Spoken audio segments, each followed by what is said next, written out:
మా ముత్తవ్వ భలే కథలు చెప్పేది. ఆ కథల్ని ఆస్వాదించేవాణ్ణి. కానీ ఆమె చెప్పేవిప్పుడు నమ్మశక్యంగా అనిపించేవి కాదు.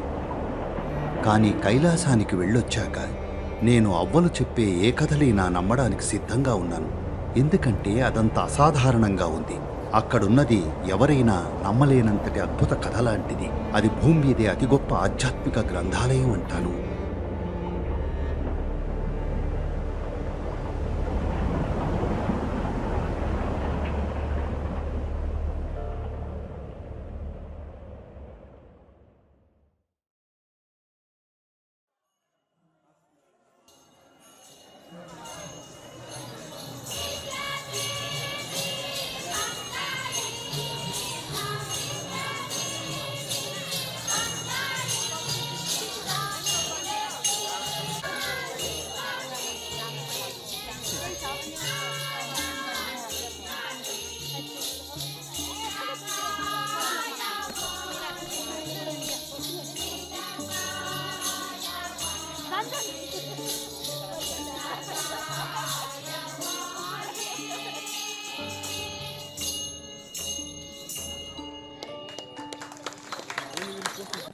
ఈ నాగరికత మనస్తత్వమే పూర్తిగా ముక్తివైపు దృష్టి సారించబడి ఉంది.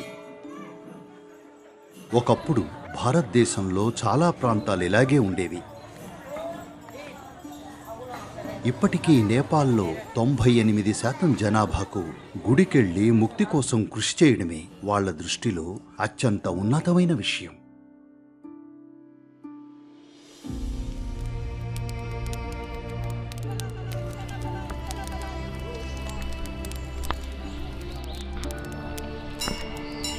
ఈ మొత్తం భూభాగాన్ని ఓ సజీవ శరీరంలా సృష్టించారు.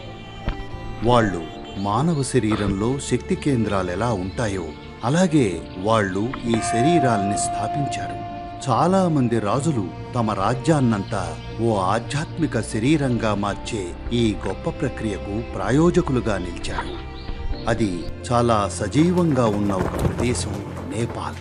ఎందుకంటే అక్కడి సంస్కృతి మొత్తం అందుకు మద్దతిచ్చింది.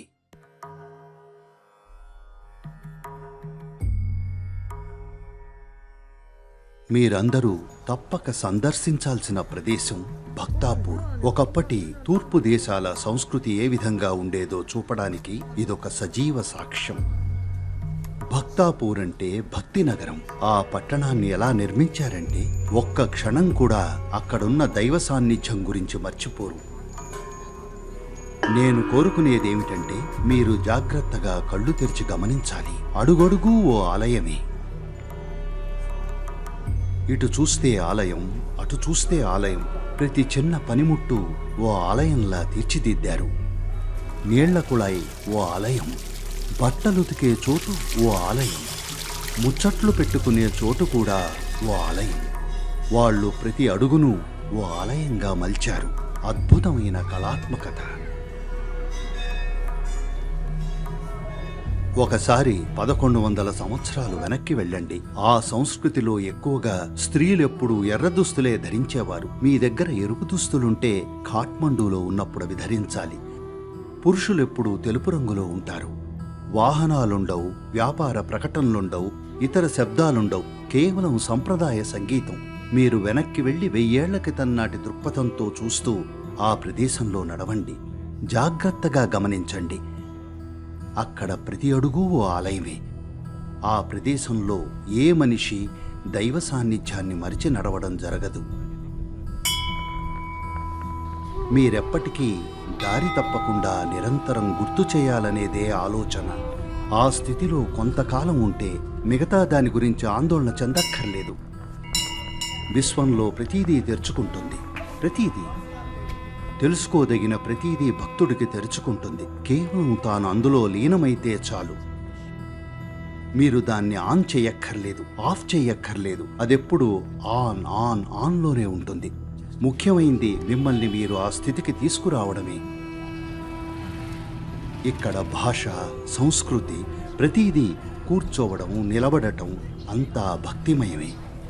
ఎందుకంటే ఎప్పుడూ మనోభావాన్నే బుద్ధి కన్నా ఎంతో శక్తిమంతమైన తెలివైన వ్యవస్థగా గుర్తించాం. ఎల్లప్పుడూ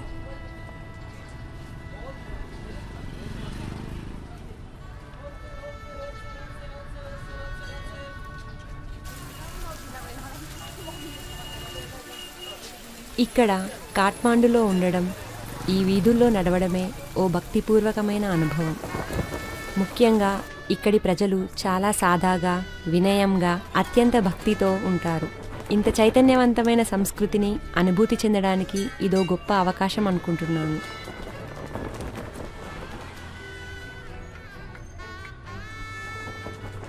ఆ ఆలయాలన్నింటిలో కనబడే ఒక విషయం ఏంటంటే అవి చాలా మూటైనవి, ప్రాచీనమైనవి.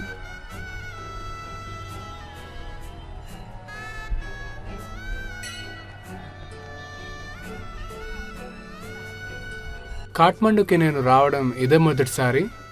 మేము విమానం దిగగానే గుడికి వచ్చేసాం. గుడిలో అడుగుపెట్టాక అర్థమైపోయింది, ఇంకెక్కడికి వెళ్ళాలనిపించలేదు. నేనిక్కడ ఎందుకు ఉండాలనుకుంటున్నానో చెప్పలేను. ఇది నాకు అవకాశమని తెలిసినప్పటి నుండి నాలో పుట్టిన ఓ తీవ్రమైన కోరిక అది. ఆ కోరిక నన్నెప్పుడూ విడిచిపెట్టలేదు. మొదటి రోజు ఇక్కడికి రాగానే ఉదయం ఒక సాధన చేశాం. అకస్మాత్తుగా అంతా మారిపోయింది. నాలో మరింత కుదురుగా అనిపిస్తుంది. ప్రజలు ఇది జీవితంలో ఒక్కసారి వచ్చే అనుభవం అంటారు, కానీ నిజం చెప్పాలంటే ఇది అంతకన్నా చాలా ఎక్కువ, కనీసం నా వరకు. ఎందుకంటే సద్గురు అంత శక్తివంతమైన ప్రత్యక్ష గురువు 1000 ఏళ్లకైనా తారసపడరు.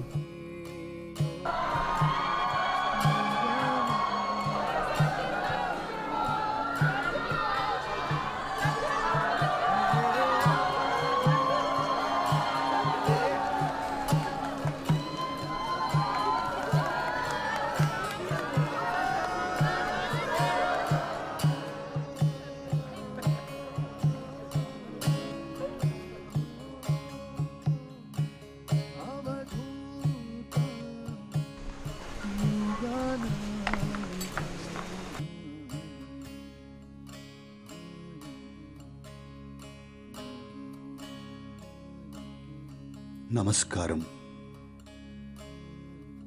కైలాష్ అది భౌతిక ఉనికి అయినప్పటికీ సుముఖంగా ఉండేవాళ్లకు అది ఉన్నది టిబెట్లోనే కాదు, ఎక్కడ కావాలంటే అక్కడుంది.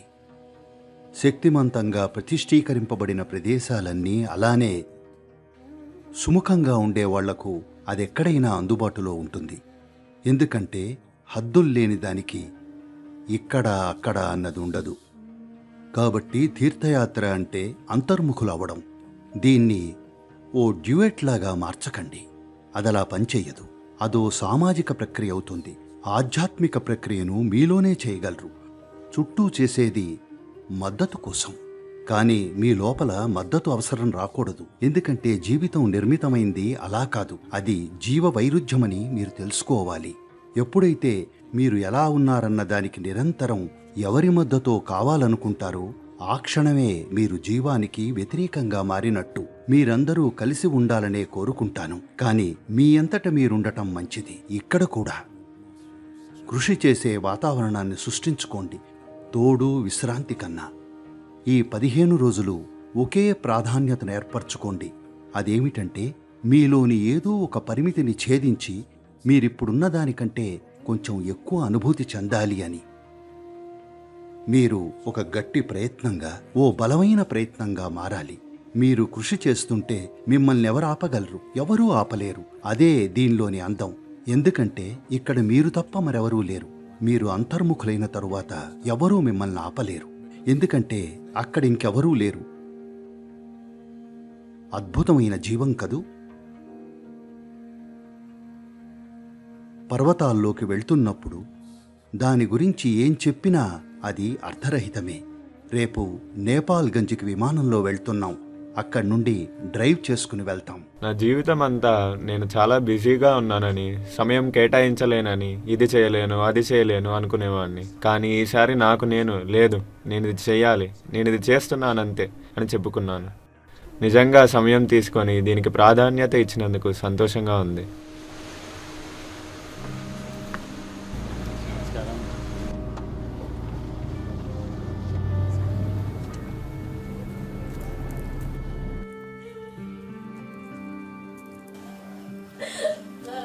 ఎవరో మిమ్మల్ని చల్లగా చూస్తున్నారు. వారు మిమ్మల్ని చల్లగా చూస్తున్నారని మీకు తెలియను కూడా తెలియదు. కానీ వారు మిమ్మల్ని చల్లగా చూస్తున్నారు.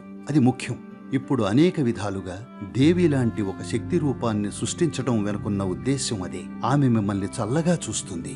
ఆమె మిమ్మల్ని చల్లగా చూస్తుందని మీకు తెలియను కూడా తెలియదు. దేవి జీవితంలోకొస్తుంది. ఈ రూపాలు ఇప్పుడు మీరు చేస్తున్న ఈ తీర్థయాత్ర, ఇవి మీ జీవితంలోకొస్తున్నాయంటే కేవలం మీ తపన మనుగడ ప్రవృత్తిని దాటడం వల్లే. మీరు అందుబాటులో ఉండాలి, అంతే. మీరు ఇప్పుడున్న దానికంటే ఇంకొంచెం అవ్వాలి. ఆలోచనల్లో కాదు, జీవంగా. మనం కైలాసానికి వెళ్తున్నాం. All the best. నా దగ్గర సరియైన పాస్పోర్ట్ లేదు కాబట్టి నేను సరిహద్దులోనే ఆగిపోతున్నా. ఆనందించండి, సురక్షితంగా ఉండండి, అక్కడ మనసు పెట్టి ఉండండి, సరేనా? నేను మీతో ఉన్నాను. మీరు పూర్తిగా ఏకాగ్రతతో ఉంటే ప్రతి అడుగులో నేను మీతో ఉంటాను. అది జరిగేలా చేద్దాం.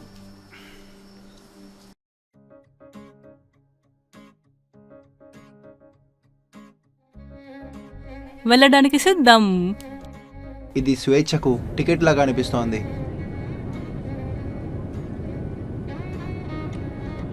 ఇక్కడున్నాం. కాఠ్మండు నుండి నేపాల్గంజ్కి మనం మహాభారత గాథలతో సంబంధం ఉన్న చోటుకు వెళ్తున్నాం. ఎక్కడికెళ్ళినా భారత మహాభారత గాథలు వినిపిస్తాయి. భారతం మహాభారతం wherever you go. సాయంత్రం సుర్కేత్కి చేరుకున్నాం. కొండల చుట్టూ ఉన్న ఓ అందమైన చిన్న ప్రదేశం ఇది. స్థానిక ప్రజలు మాకు ఎంతో ఆత్మీయ స్వాగతం పలికారు. మరీ ముఖ్యంగా సాంప్రదాయ దుస్తులు ధరించిన చిన్నపిల్లలు. చాలా ఉత్సాహంగా ఉంది. సద్గురు సుర్కేత్లో అడుగుపెట్టడం మాకు చాలా గొప్ప అనుభూతి. ఆయన ఇక్కడ ఉండడం మా అదృష్టం. మేము చాలా ధన్యులం.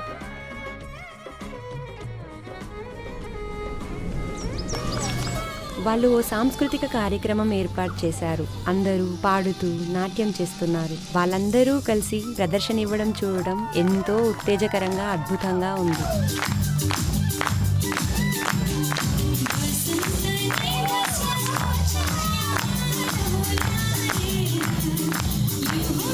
పిల్లలు చాలా అందంగా ప్రదర్శించారు.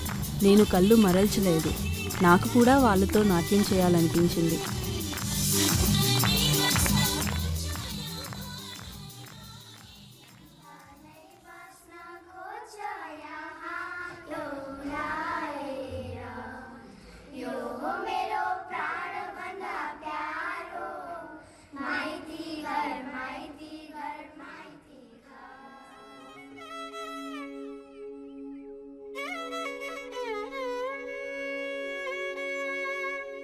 ఇక్కడకు వచ్చి మాకు స్వాగతం పలికారు. చాలా ధన్యవాదాలు. నేపాల్ నాకు ఏటా చేసే యాత్రలా మారింది. గత 18 ఏళ్లుగా ప్రతి సంవత్సరం వస్తున్నాను. ఈ పట్టణం సుర్ఖేత్. సుర్ అంటే చైతన్యం, ఖేత్ అంటే క్షేత్రం, చైతన్య క్షేత్రం. ప్రస్తుతం మనం చైతన్యవంతమైన ప్రపంచం అనే ఓ ప్రపంచవ్యాప్త ప్రచారం నడుపుతున్నాం. కాబట్టి ప్రపంచం మొత్తాన్ని ఓ సుర్ఖేత్ గా మార్చాలనుకుంటున్నాం. దాన్ని సాకారం చేద్దాం.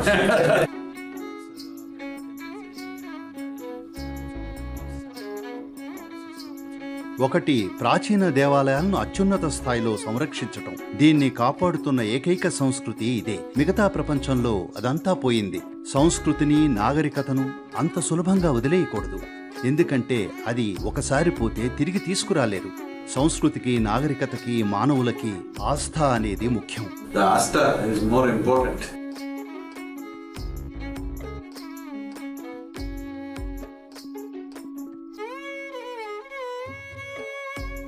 రాఖా అనే మొదటి క్యాంప్ సైట్కి వెళ్తున్నాం. అక్కడ 2 రాత్రులు క్యాంపింగ్ చేస్తాం. शिव कैलाशों के वासी काले धारों के राजा शंकर संकट हरना. సుర్ఖేత నుండి. సుర్ అంటే చైతన్యం, ఖేత్ అంటే క్షేత్రం, చైతన్య క్షేత్రం. ఎంత అద్భుతం! ప్రాచీన హిందుస్థాన్, భారత్, నేపాల్, ఇంకా నేటి ప్రపంచంలోని అనేక ఇతర ప్రాంతాలు దానిలోని ఎన్నో అంశాలను ఇప్పటికీ నిలుపుకున్నాయి. ఓ సంపూర్ణ పవిత్ర జామితిని సృష్టించారు. మానవులు సహజంగానే తమ జీవం తాలూకు ప్రగాఢతపై దృష్టి సారించేలా చేసే జామితిని. నేపాలీ పర్వతాల్లో కర్నాలి జిల్లాలో ఇక్కడ నేను దక్షిణ భారతదేశపు కాఫీ తాగుతున్నాను. ఇంతకన్నా చేయగలరా?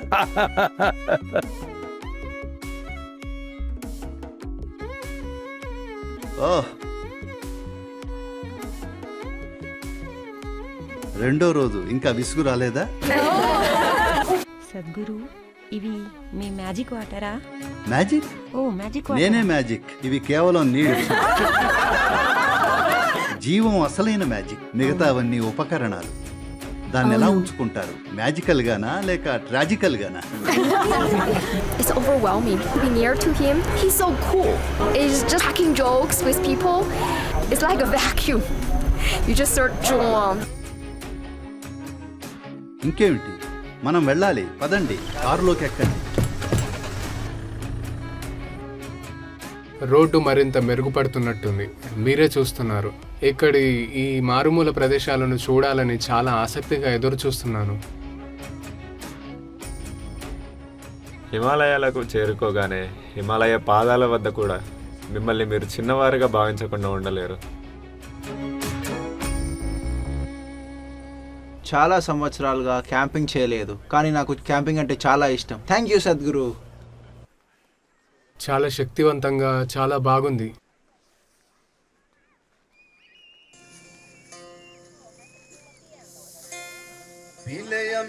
रस धारा गगन में झड़ी लगी,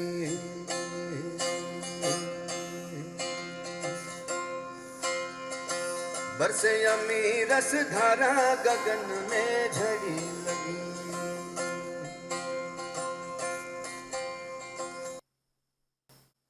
మనం చాలా క్రమబద్ధమైన ఏర్పాట్లతో జీవిస్తున్నప్పుడు, అంటే పని, సమాజం, కుటుంబం ఇలాంటి అనేక నిర్మాణాలతో జీవిస్తున్నప్పుడు కొంతకాలానికి unless you're very, very, very conscious.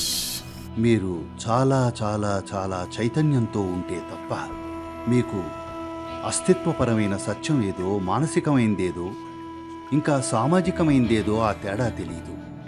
ఒకసారి ఇవన్నీ కలగాపులగం అయితే అప్పుడు మీరు అలా హాస్యాస్పదమైన జీవిగా మారతారు. చాలా హాస్యాస్పదమైన జీవి. మీకు ఏమాత్రం సంబంధం లేని విషయాల గురించి ఏడుస్తారు. అది కొన్నిసార్లు ఆనందాన్ని కూడా ఇస్తుంది. కానీ హాస్యాస్పదమైన విషయం ఏమిటంటే ఏది నిజమో ఏది కల్పనో మీకు తెలియదు. మన మనసులో జరిగే ప్రతిదీ కల్పితమే. మీరు దేవుణ్ణి, దయ్యాన్ని ఊహించుకున్నా, మీరు సామాజిక నిర్మాణాలను, మానసిక నిర్మాణాలను, ఇంకా మీ చుట్టూ ఉన్న ఇతర చెత్తను మీరు అని అపార్థం చేసుకుంటున్నారు. ఇది కేవలం మీరైన జీవంగా ఉండటం. ఎందుకంటే మీకున్నది అదొక్కటే, మిగతాదంతా మీ బుర్రలో కల్పించుకున్నదే. ముఖ్యమైన విషయం ఏమిటంటే జీవం అస్తిత్వ సంబంధమైంది. జీవితంలోని మానసిక పార్శ్వాలున్నాయి. వాటిని ఓ నిర్దిష్ట పద్ధతిలో డీల్ చేయాలి. ఏదైతే వ్యావహారికమైందో దాన్ని అస్తిత్వ సంబంధమైంది అని మీరు భావిస్తే మీరు తీవ్రమైన పొరపాటు చేసినట్లే. మీరు ఒక లౌకిక జీవంగా మిగిలిపోవాలనుకుంటున్నారా, లేక పరిమితులను అధిగమించి అతీతమైన దాని గురించి తెలుసుకోవాలనుకుంటున్నారా? ప్రతి మనిషికి ఉన్న ఎంపిక ఇది. కాబట్టి తీర్థయాత్ర అంటే మీరు సృష్టించుకున్న చెత్తనంతా వదిలించుకోవడం. మీరు నిన్నటిని ఈ రోజుకు మోసుకొస్తే ఈ రోజు భారంగా మారి తీరుతుంది, అవునా? మీరు ఇక్కడ ఎలా ఉండాలంటే, ఒకవేళ చనిపోతే మీతో ఏం తీసుకెళ్తారు? కేవలం అదే ఉండాలి. ఇది ఎలా ఉంది? అప్పుడు మీరు అద్భుతమైన జీవిగా ఉంటారు. అప్పుడు జీవితం మిమ్మల్ని ఏ దిశగా నెట్టినా పర్వాలేదు, ఎప్పుడూ అద్భుతంగానే ఉంటారు. అప్పుడు మీరు అస్తిత్వపు వర్ణనాతీత పార్శ్వాలను తెలుసుకుంటారు. ఎందుకంటే అస్తిత్వమే జ్ఞానోదయం. మీరలా ఉండగలిగితే మీరు శరీరాన్ని వదిలేయాల్సిన అవసరం లేదు. మిగతా అన్నింటినీ వాటిని వదిలేయాల్సిన అవసరం లేదు. కేవలం కాస్త దూరం పెట్టడం. ఒకసారి దూరం ఏర్పడితే ఏదీ సమస్యవదు. ఒకవేళ సగం ప్రపంచం మీ సొంతమైనా సరే అది సమస్యవదు. కాబట్టి తీర్థయాత్ర అంటే ఇది, కొంచెం దూరం తీసుకురావడం. ఇది ఒక పరివర్తన. లేదా ప్రయాణం, మానసికం నుండి అస్తిత్వానికి. తీర్థయాత్ర ఉద్దేశ్యం అదే. మీరు పోగేసుకున్న వాటి వల్ల సమాజంలో మీకుండే ప్రాముఖ్యతకు పర్వతాల్లో ఏ అర్థం ఉండదు. మీకు కాళ్ళు, ఊపిరితిత్తులు ఉన్నాయా? అంతే. అలాగే మీ తలలో కొంచెమైనా తెలివుందా? అంతే. రేపు దాదాపు 12 గంటల ప్రయాణం ఉంది. ప్రయాణానికి సిద్ధమవ్వండి. ఈ రోజు బాగా విశ్రాంతి తీసుకోండి, ఎందుకంటే రేపు చాలా దూరం ప్రయాణించాలి. వర్షాన్ని ఆనందిస్తున్నారా లేక బాధపడుతున్నారా? ధన్యవాదాలు. వర్షం మొదలైనా ఆయన మాట్లాడుతూనే ఉన్నారు. అది మేము తడిసిపోయామా లేదా అనే దానితో సంబంధం లేకుండా ఆ సాయంత్రాన్ని సార్థకం చేసింది. కేవలం ఆయన సాన్నిధ్యం ఒక పోర్టబుల్ ఛార్జర్ లాంటిది. మేము దాంతోనే మనుగడ సాగిస్తున్నాం.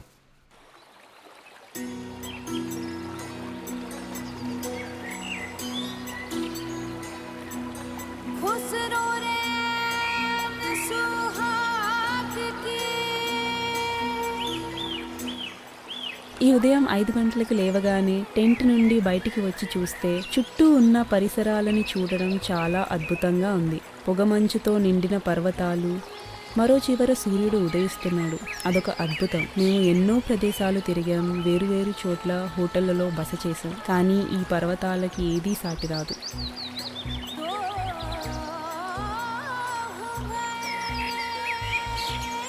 నేను లేవగానే ఆ ప్రకృతి సౌందర్యం చూసి నివ్వెరపోయాను.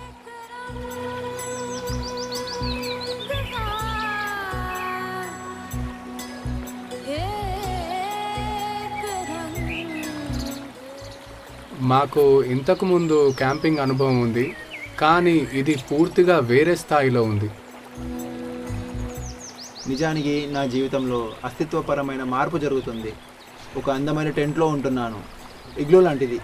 ఇక్కడ నుండి మరింత ఎత్తైన ప్రదేశాలకు వెళ్తున్నాం. సుమారు 12,000 అడుగుల ఎత్తుకు అనుకుంటా.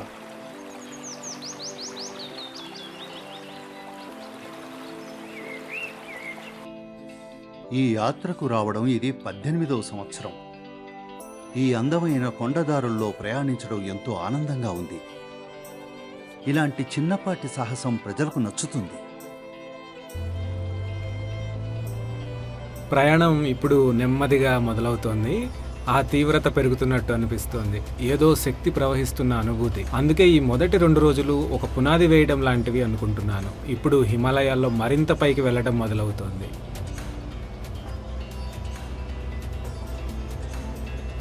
ఈరోజు చాలా దూరం ప్రయాణించాం. దారులన్నీ చాలా కఠినంగా ఉన్నాయి. అసలు చాలా చోట్ల దాదాపు రోడ్లే లేవు. ఓ బుజ్జాయి.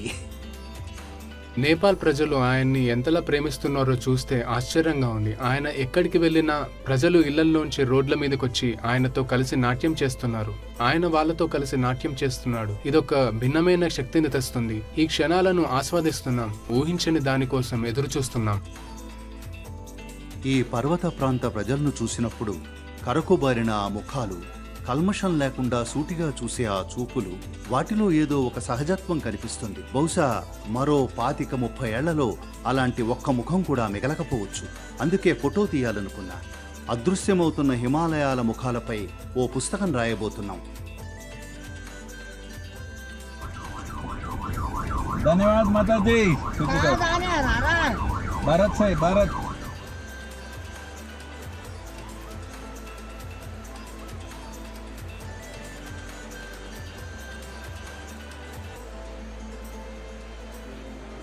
ఇది 4వ రోజు.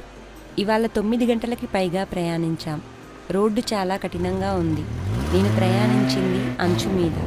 అక్కడ నుండి లోయలోకి చూడొచ్చు. మేము ఆ చక్రాల్ని సరిగ్గా ఆ గాడుల్లోనే ఉంచాల్సి వచ్చింది తెలుసా. ఏ క్షణంలో అయినా అది మమ్మల్ని అంచుకు లాగేసేలా ఉంది. మొత్తానికి ఇక్కడ చేరాం, నో ప్రాబ్లం. జూమ్లాకు వెళ్ళే దారిలో మధ్యలో ఇక్కడ భోజనానికి ఆగాము. ఇక్కడ నది చాలా ఉధృతంగా ప్రవహిస్తోంది.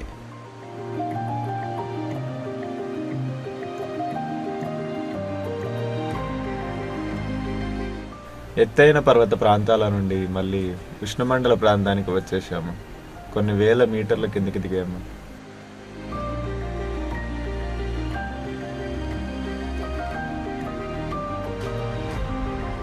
నేను ఇక్కడికి సద్గురుని కలవడానికి వచ్చాను. నిజంగా చాలా అదృష్టవంతుడిని. ఎందుకంటే ఒక యోగిని కలవబోతున్నాను. నాకు సద్గురు అంటే చాలా ఇష్టం.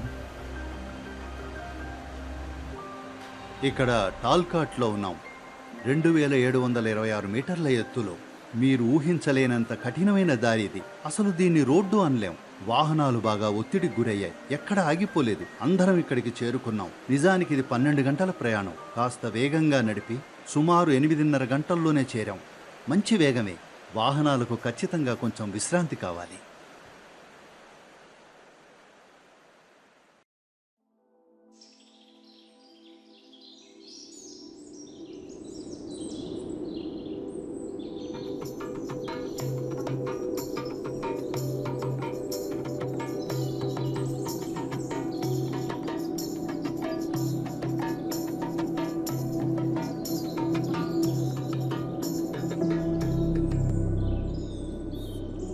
ఇది వేరే ప్రపంచం.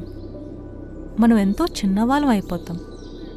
ఇటు చూసినా పర్వతాలే, పర్వతాల వెనుక మరిన్ని పర్వతాలు.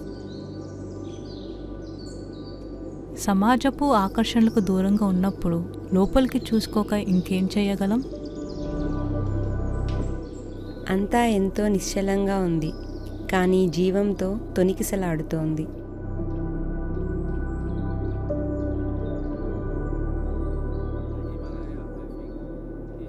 హిమాలయాలు నాకైతే గూఢమైనవి, రహస్యమైనవి, చూడడానికి ఎంతో అందమైన దృశ్యం.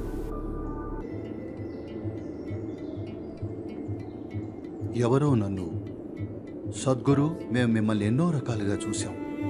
మేము ఏ ఒక్క మనిషిని ఎన్ని రకాలుగా చూడలేదు. మీరు ఒక విధమైన మెస్సయ్యానా అని అడిగారు. నేను ఖచ్చితంగా మెస్సయ్యను కాను. నేను ఎరువులాంటి వాణ్ణి. మీ మూలాలను నాలో నాటుకుంటే తప్పకుండా వికసిస్తారు. ఊరికే నన్ను చూస్తే ఇదేమిటో మీకు అర్థం కాదు అని చెప్పాను. మీ శరీరం మీపై తన పట్టును సడలించినప్పుడు భౌతిక స్వభావానికి అతీతమైన ఒక భిన్నమైన కోణాన్ని మనలో నిలుపుకోవడానికి ఇది సరియైన సమయం. అందుకే పర్వతాలు.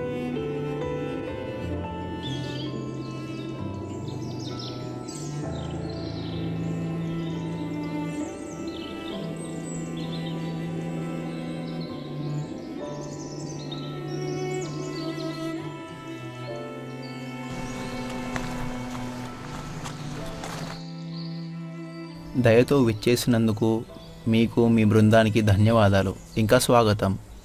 చాలా ధన్యవాదాలు. నేను ప్రతిరోజు మీ వీడియో చూస్తుంటాను. మీకు శుభాకాంక్షలు. మీరు బోధన చేసే విధానం నాకు పిచ్చి. ఇప్పుడు మీరు స్థిమితంగా అయ్యారు. నాదో ప్రశ్న. దాన్ని మనం ఎలా ఆకలింపు చేసుకోవాలి? సత్యం ఉంది, దాని గురించి మీరేం చేయనక్కర్లేదు. ప్రశ్న దాని సాక్షాత్కారం గురించే. ప్రపంచంలోని ఈ భాగంలో మనం ఎప్పుడూ జ్ఞానోదయాన్ని సాధించేదిగా చెప్పలేదు. దాన్ని సాక్షాత్కారంగానే చెప్పాం. సాక్షాత్కారం అంటే ఏమిటి? ఎప్పుడూ ఉంటూనే ఉన్నదాన్ని మీరు ఈరోజు చూశారంతే. కాబట్టి అంతర్గతం చేయడం, బాహ్యం చేయడం అక్కర్లేదు. లోపల బయట అదంతా ఒకే సత్యం. కానీ మీరు దాన్ని చూడాలి. మరి మనం ఎందుకు చూడలేకపోతున్నాం? మన కళ్ళు మూసుకుని ఉంటే ఖచ్చితంగా మనం చూడలేం. కాబట్టి మీ చూపుకు పదును పెట్టాలి. అందుకే ఈ యోగ ప్రక్రియ అంతా మన గ్రహణ శక్తికి పదును పెట్టడానికి. తద్వారా మనం ఇప్పుడు చూస్తున్న దానికంటే ఎంతో ఎక్కువ చూడగలుగుతాం. అది తప్ప సత్యం ఎప్పుడూ ఇక్కడే ఉంది. సత్యం అనే పునాది మీదనే జీవితం, సృష్టి జరుగుతున్నాయి. కానీ మనం పైపైన మాత్రమే చూస్తున్నాం. మరి కాస్త లోతుగా చూడాలి. మీ ఆతిథ్యానికి ధన్యవాదాలు. మీరందరూ ఎప్పుడైనా వచ్చి మమ్మల్ని కలవండి.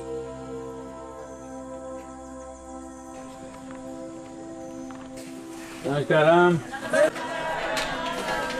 అందరూ ఎలా ఉన్నారు? ఈరోజు మీకు 2 ఎంపికలున్నాయి. ఒకటి, మనం నది దగ్గరికి నడిచి వెళ్ళొచ్చు, లేదా మీరు టిఫిన్ చేసి మధ్యాహ్నం సత్సంగం పెట్టుకోవచ్చు. ఏం కావాలో చెప్పండి. అందరూ నదికేనా? సరే, అయితే టిఫిన్ చేసి నది దగ్గరికి వెళ్దాం. ఈరోజు మనం ఎక్కడికి వెళ్తున్నాం? మనం నది దగ్గరికి నడిచి వెళ్తున్నాం. కిందికి వెళ్ళడానికి 30 నిమిషాలు, మళ్ళీ పైకి రావడానికి సుమారు 1:15 నిమిషాలు పడుతుంది. కాబట్టి ముందు నడక, ఆ తర్వాత సత్సంగం. మేము బయలుదేరే ముందు ఒక చిన్న మహిళల బృందం పల్లె నుండి వచ్చారు. ఆ ఉదయం కొన్ని గంటల క్రితమే వాళ్ళని చూశాను. అంటే వాళ్ళు అప్పటికే వేచి ఉన్నారు. వాళ్ళలో నన్ను బాగా ఆకట్టుకున్న విషయం ఏమిటంటే వాళ్ళ వేషధారణ చాలా బాగుంది. వాళ్ళు ఏ బాదరాబందీ లేకుండా హాయిగా సద్గురు కోసం ఎదురు చూస్తున్నారు. తాము ఆయన్ని కలుస్తారో లేదో వాళ్ళకి తెలీదు, కానీ చాలాసేపటి నుంచి అక్కడే ఎదురు చూస్తున్నారు. సద్గురు వాళ్ళని కలిశారు.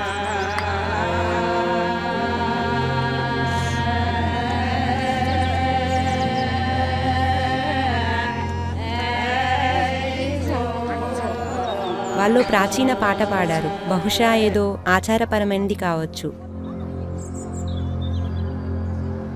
వాళ్ళు నిజంగా ఆయన్ని ఏ ప్రశ్నలు అడగలేదు. పాట పాడడం తప్ప ఆయనతో ఏమీ మాట్లాడలేదు.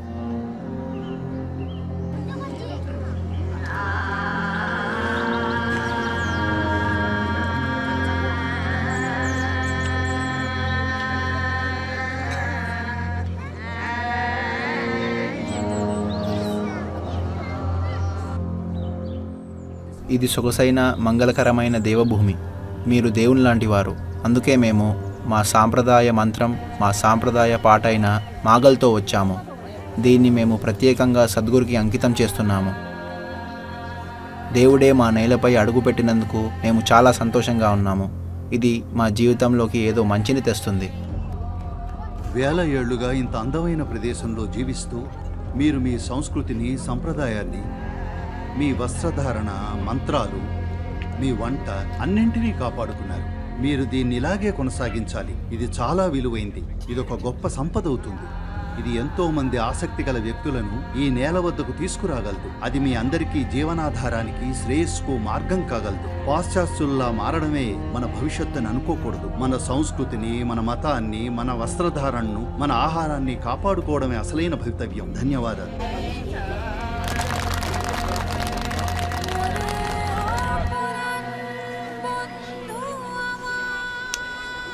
ఆ తర్వాత మేము కొండ దిగుతూ నది వైపుగా వెళ్ళాం.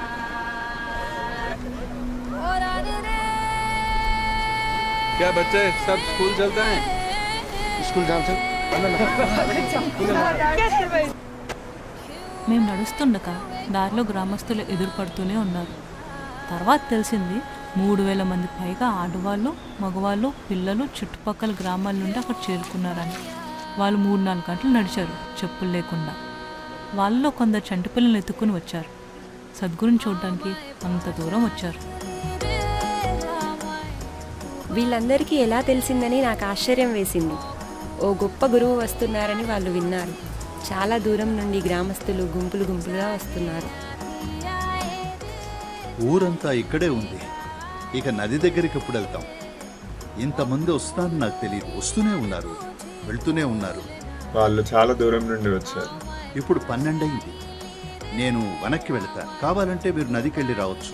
నేను వాళ్ళందరినీ కలుస్తాను. కావాలంటే మీరు కూడా వచ్చి అందులో భాగం కావచ్చు. అలా చేద్దాం, సరేనా? 1:30కి వాళ్ళందరినీ రమ్మని చెప్పండి. అక్కడ 26 గ్రామాలున్నాయి. ప్రజలు 3-4 గంటలు నడిచి వచ్చారు. వాళ్ళందరూ సద్గురుని చూడడానికి వచ్చారు. అది ఆయన హృదయంలోని ప్రేమను, కరుణను చూపిస్తుంది. అప్పుడు వర్షం పడుతుంది. వర్షం చాలా గట్టిగా కురుస్తుంది. గురువు గారికి స్థానిక గ్రామస్తులందరూ స్వాగతం పలుకుతున్నారు. ఈ ఉత్సాహాన్ని చూడొచ్చు.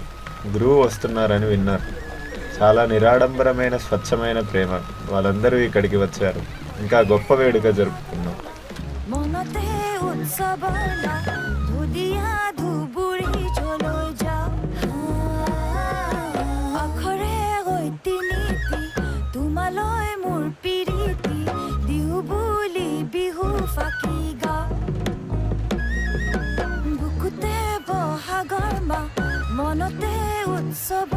చుట్టుపక్కల గ్రామాల వాళ్ళు మా అందరి కోసం ఓ ఆత్మీయమైన చిన్న కార్యక్రమాన్ని ఏర్పాటు చేశారు.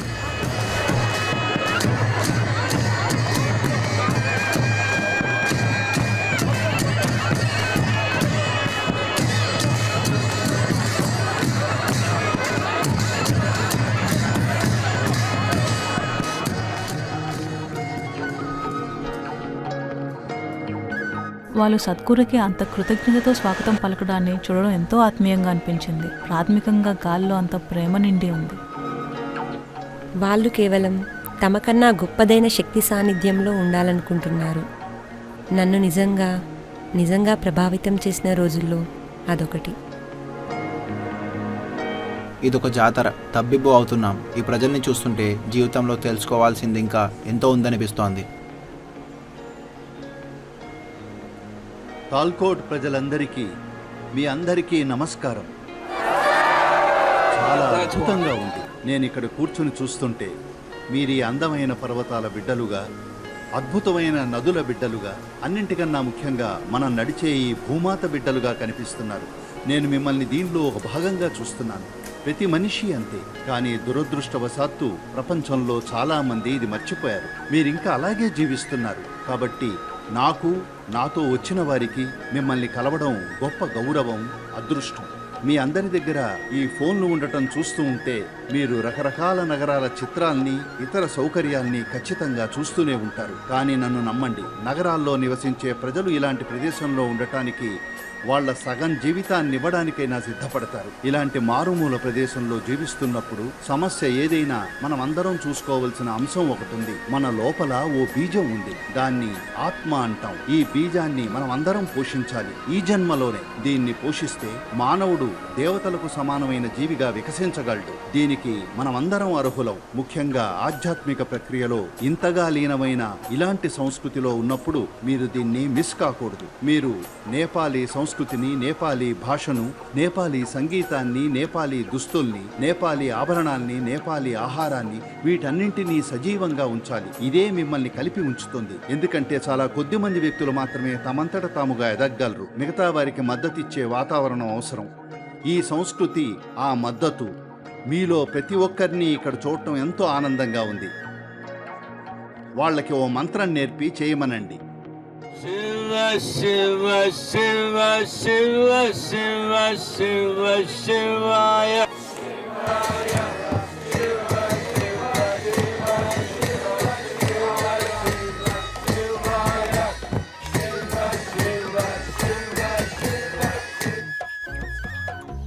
నన్ను ఆకట్టుకుంది ఏంటంటే ఆయన ఎంతో కరుణగల వ్యక్తి. బహుశా అక్కడ చాలా హృదయాన్ని తాకి ఉంటారు. ఆ ప్రాంతంలో ఆధ్యాత్మిక బీజాలు నాటుంటారు. ఇది కళ్ళకు పండుగలా ఉంది. ఇంతకన్నా అందమైనదేముంటుంది? సద్గురుతో గడిపే ప్రతి క్షణం ఇదే నాకు కైలాసం.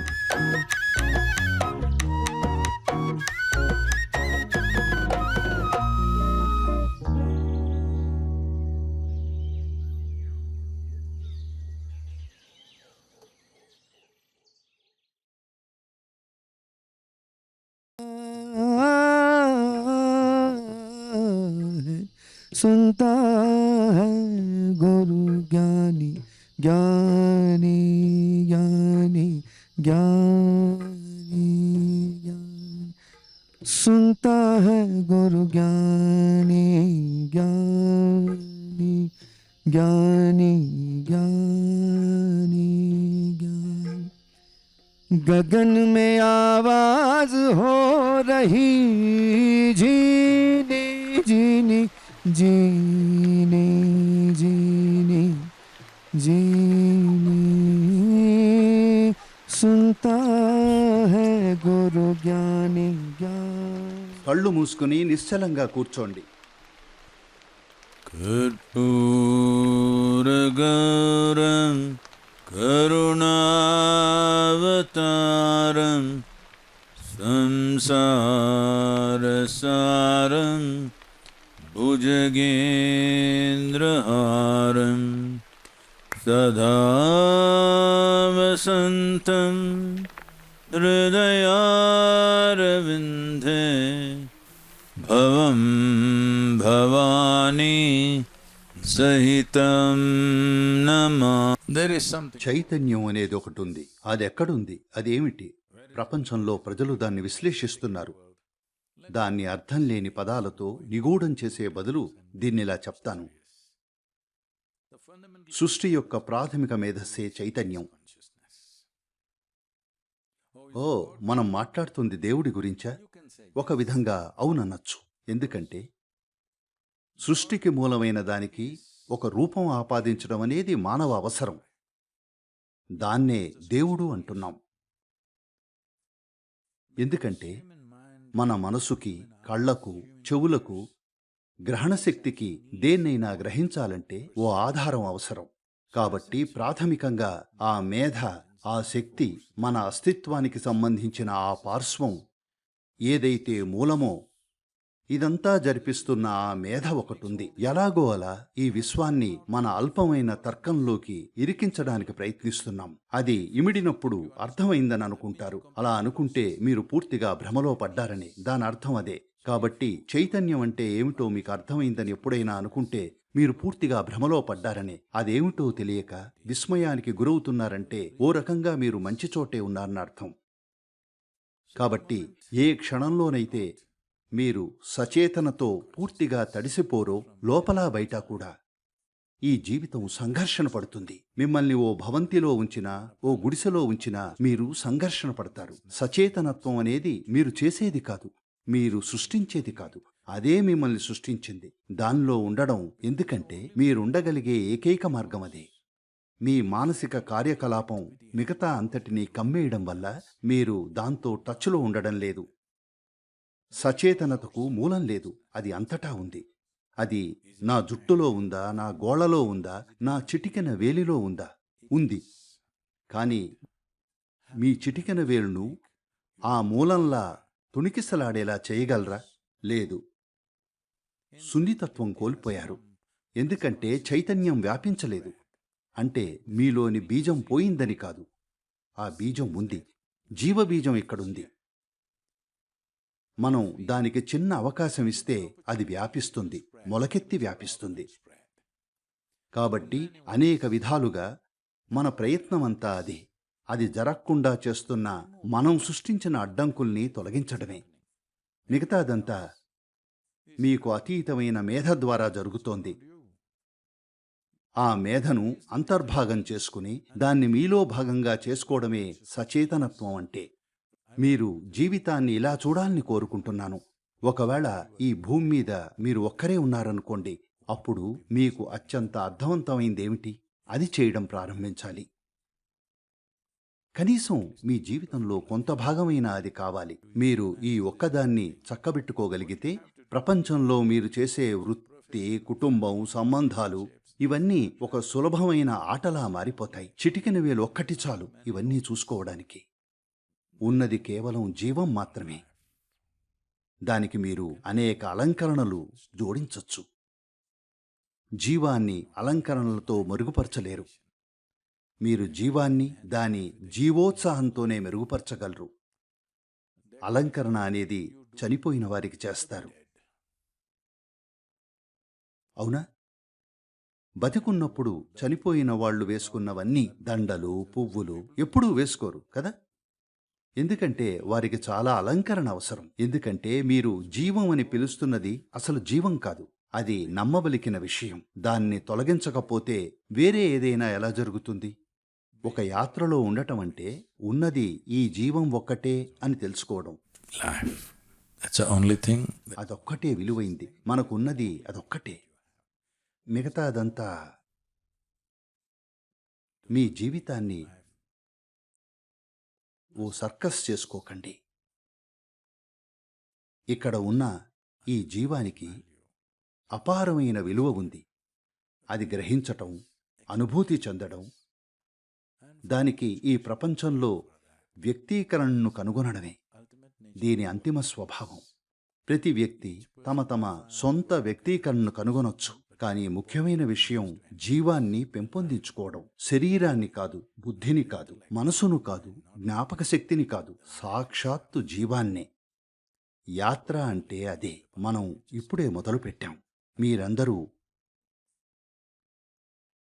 యాత్రలోనే ఉన్నారని ఆశిస్తున్నాను. ఉన్నారా? ఓకే.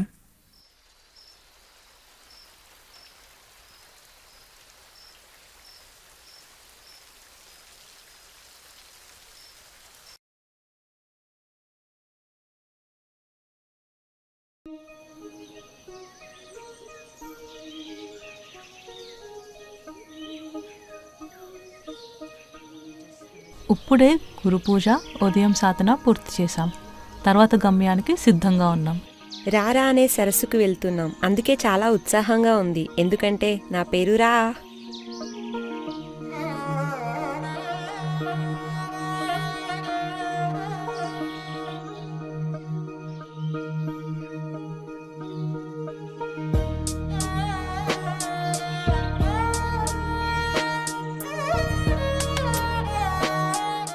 ప్రతిరోజు చాలా సహజంగా ఉంది. అందుకే ఒకవైపు ప్రతిదీ సవాల్గా ఉన్నా సాఫీగా సాగిపోయింది.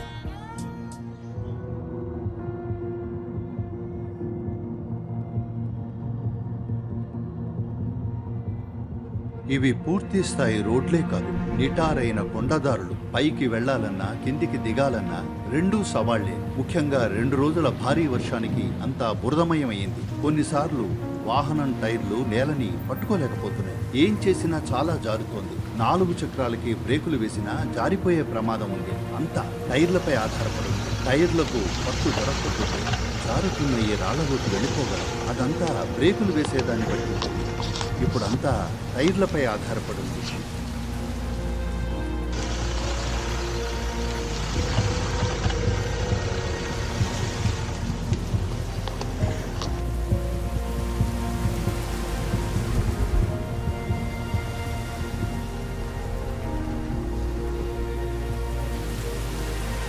नमस्कार माता जी।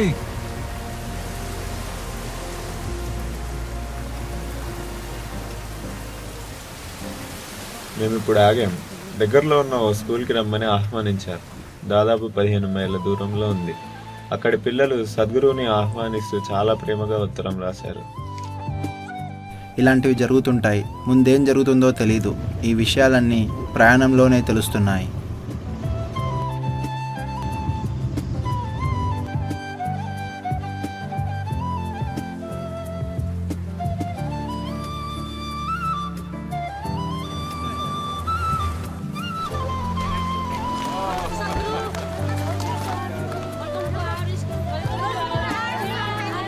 లోపలికి వెళితే నన్ను బయటికి రానిస్తారా లేదా? స్కూల్కి చేరుకున్నాం. ఓ 150-200 మంది పిల్లలు ఆయన్ని చూడాలని చాలా ఉత్సాహంగా ఉన్నారు.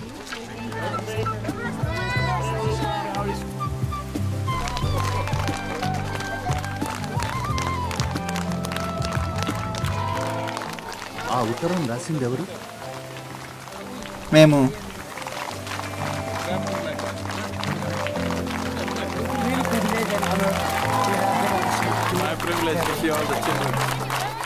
మీకోసం కొంచెం సంగీతం వినిపిస్తాం. మీరంతా ఆ సంగీతానికి డాన్స్ చేస్తారా?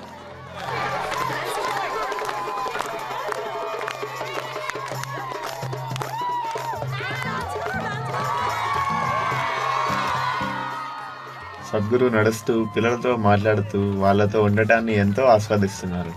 నేను కూడా అందులో లీనమైపోయాను. నేను షూట్ చేస్తున్నాను, కానీ అక్కడ జరుగుతున్న ఆ అద్భుతమైన సన్నివేశంలో ఆ శక్తిలో నేను కొట్టుకుపోతున్నట్టు అనిపించింది.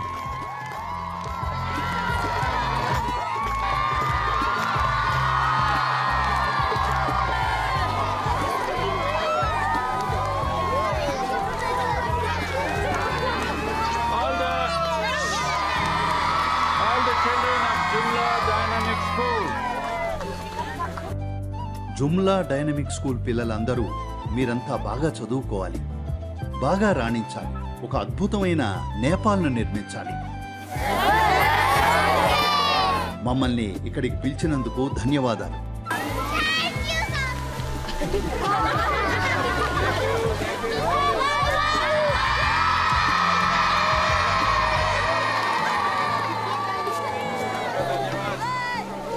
ఈ అందమైన పిల్లలందరూ చాలా సరదాగా ఉన్నారు.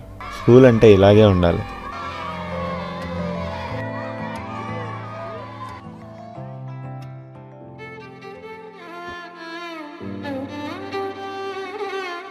ఒక్కో రోజు ఒక్కోలా ఉంది. ఒకరోజు ఉక్కపోత, మరో రోజు వర్షం, ఇంకో రోజు చలి. ఆ అందాన్ని వర్ణించలేను. అసలు వేరే గ్రహంపై ఉన్నట్టు అనిపిస్తుంది. ప్రతిదీ మారడాన్ని నేను గమనిస్తున్నాను, లోపల బయట.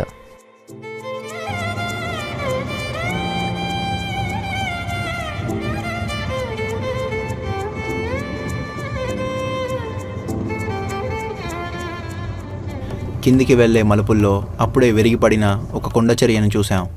గత 2 రోజులుగా తెలుసుగా చాలా వర్షం పడుతోంది. ల్యాండ్ స్లైడ్ జరుగుతోంది. రాళ్ళు ఇంకా పడుతూనే ఉన్నాయి. రోడ్డు మూసుకుపోయింది. అదృష్టవశాత్తు చాలా త్వరగా ప్రొక్లైన్ వచ్చింది. ఇది హిమాలయ జీవితంలో ఓ భాగం. ఈ రోడ్లన్నీ కొత్తగా వేస్తున్నవే. బహుశా ప్రయాణించడానికి ఇదే ఉత్తమ సమయం. ఎందుకంటే మీరు వచ్చేసారి ఇక్కడికి వస్తే మేమింకా దాదాపు 30 వాహనాల్ని దాటించాలి. అది నిలబడుతుందని ఆశిస్తున్నాను. వర్షం పెరక్కపోతే అంతా సవ్యంగా సాగాలి. అందరూ దాటేస్తారు. దృశ్యం అద్భుతంగా ఉంది. వాహనాలు కొంచెం గొడవ చేస్తున్నాయి. ఎందుకంటే ఒత్తిడంతా అవే తీసుకుంటున్నాయి కదా. మేము బానే ఉన్నాం.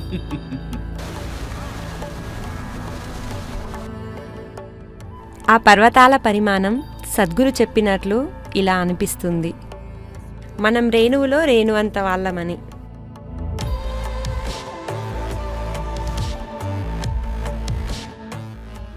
ప్రతిసారి ఈ రోజు అనుభవాన్ని మించింది ఏదీ ఉండదని అనుకుంటాను, కానీ ఆ తర్వాత జరిగేది ఎప్పుడూ మునుపటి అనుభవాన్ని మించిపోతుంది.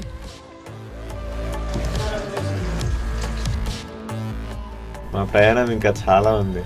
రోజులో ఎక్కువ భాగం కారులోనే గడుపుతున్నాం.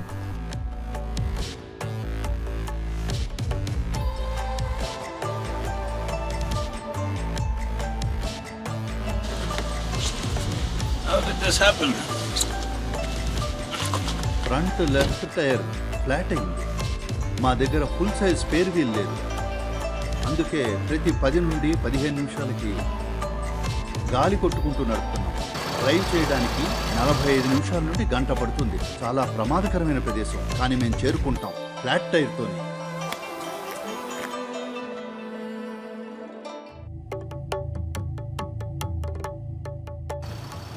చివరికి మేము నేషనల్ ఫారెస్ట్ రిజర్వ్కి చేరుకున్నాం.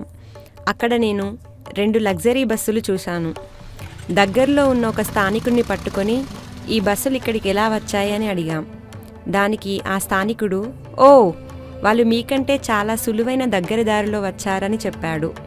ఆ క్షణంలో నాకు అనుభవపూర్వకంగా తెలిసొచ్చింది, మమ్మల్ని ఒక ఆధ్యాత్మిక యాత్రలో నిజమైన యాత్రికులుగా చేయాలనే విషయంలో సద్గురు ఎంత సీరియస్గా ఉన్నారో తెలిసొచ్చింది.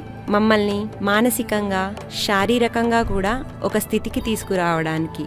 మేము అంచనాల్ని పక్కన పెట్టి ఏం జరుగుతుందో దానిపై పూర్తి శ్రద్ధ పెట్టగలిగే స్థితికి.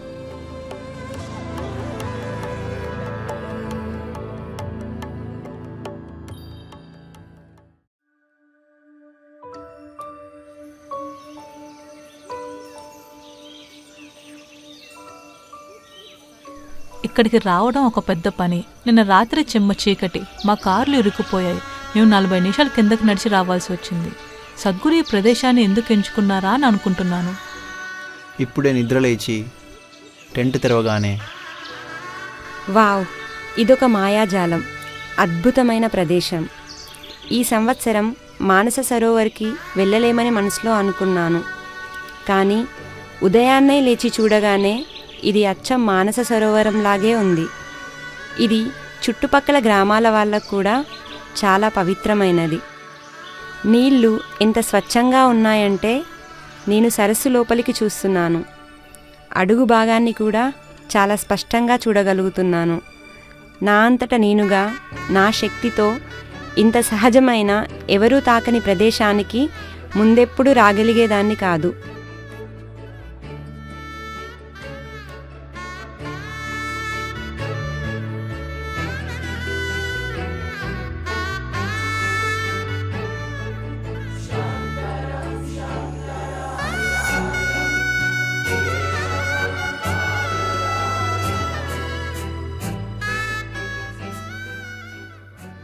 ప్రతిరోజు మేము పైకి వెళ్తున్నా కొద్దీ ఎత్తు మాత్రమే కాదు, మా మనోభావాలు, అంచనాలు కైలాసానికి దగ్గరవుతున్నామనే తీక్షణత కూడా పెరుగుతోంది. నాకు సమస్థితిగా, శక్తివంతంగా అనిపిస్తుంది. ఈ అనుభూతిని వర్ణించడం కష్టం. ఇక్కడితో ఏకమైపోయినట్టుంది.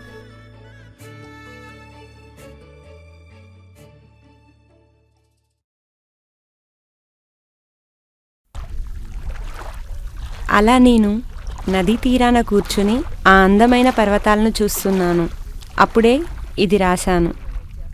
दूर होके भी मेरे पास ही है तू, दिल की मेरी हर आस ही है तू, तेरी छवि दिल में है मेरे, मेरा तो बस कैलाश ही है तू।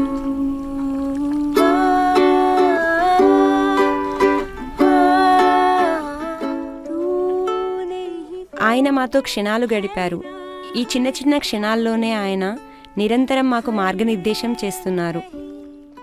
वो बात सुनाई, तेरा ही है बस एक सहारा, तू आदि योगी तू शिव है हमारा।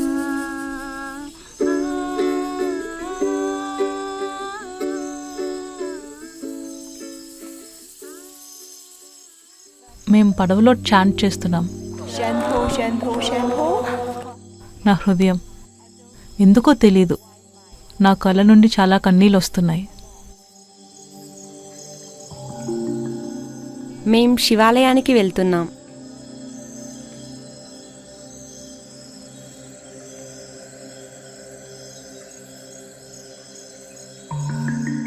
యోగులు ఇలాంటి ప్రదేశాలకి వచ్చి ఇక్కడే ఎందుకు ఉండిపోయారో ఆశ్చర్యమేమీ లేదు. ఎందుకంటే ఇక్కడ కూర్చోడమే ఒక అద్భుతం. ఇక్కడ కూర్చొని ధ్యానం చేస్తుంటే నాలో శక్తి ఉప్పొంగినట్టు అనిపించింది.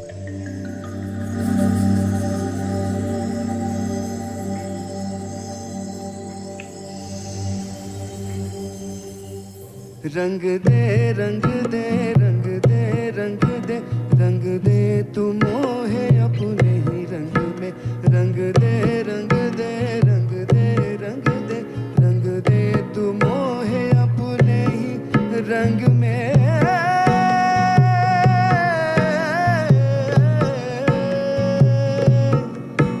रंग दे अपने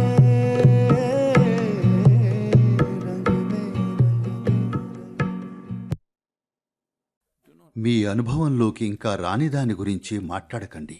ఎందుకంటే మీకు మీరు పనికిరానిది చెప్పుకుంటారు. ఇంకా ఆ చెత్తనే నమ్మడం మొదలు పెడతారు. భ్రాంతిని జీవితానికి పరిష్కారం అని పొరబడకండి. అది ఎప్పటికీ కాదు. It never is. భ్రాంతి పక్కకు లాగుతుంది. మీకు మీరలా చేసుకోకండి. తెలియనిది తెలీదు, అంతే. ఈ విషయంలో సూటిగా ఉండండి. కానీ అది తెలుసుకోండి. మీరు కృషి చేస్తే శరీరంలో, మనసులో, భావనలో, శక్తిలో మిమ్మల్ని మీరు ఉన్నతంగా తీర్చిదిద్దుకోవచ్చు. కేవలం కృషి చేయండి. మీరు శివుడి కోసం వెతకడం మొదలు పెడితే ఆయన అంతటా నాట్యం చేయడం మొదలెడతాడు. దానికోసం చూడ్డం కాదు, కేవలం చూడ్డం. చూడండి, ఈ కాంతి స్వభావం ఎలాంటిదంటే, ఈ కాంతి కేవలం నాపై ప్రకాశించడానికే రూపొందించిందనుకుంటున్నారా? లేదు.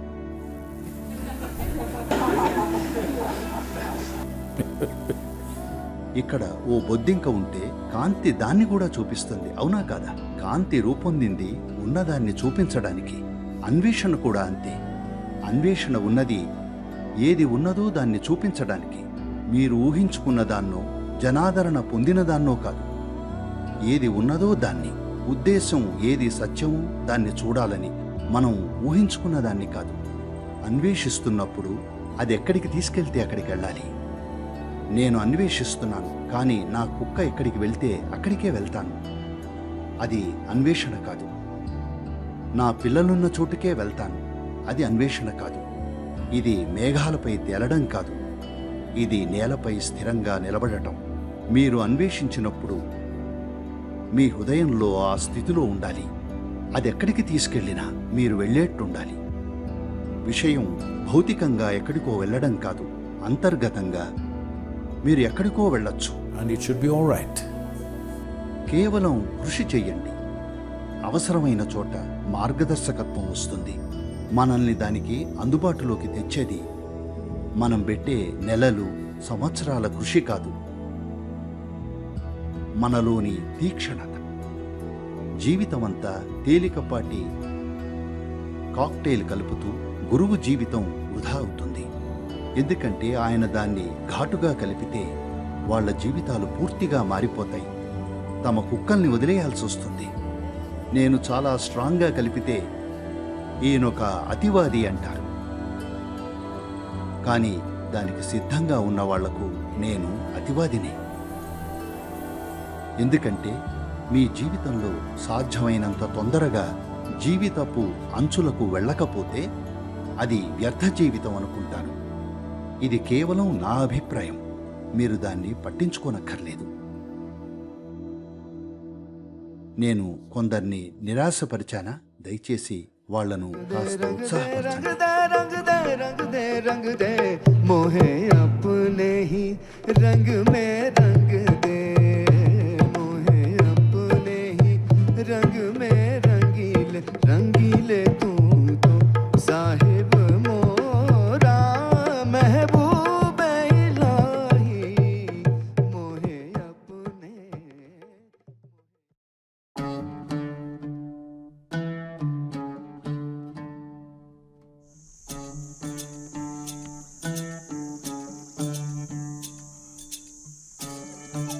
కొన్ని మార్పులు ఎలా చేయాలో చూస్తున్నాం. లాజిస్టిక్స్ కుదిరితే ఈ పర్వతాల్లో మరికొంత సమయం గడుపుతాం. ఎందుకంటే వాతావరణం అనుకూలంగా ఉన్నట్టుంది. ఓ రోజు పెంచవచ్చని అనుకుంటున్నాను. ఆ రోడ్డుతో నా పని ఇంకా కాలేదు.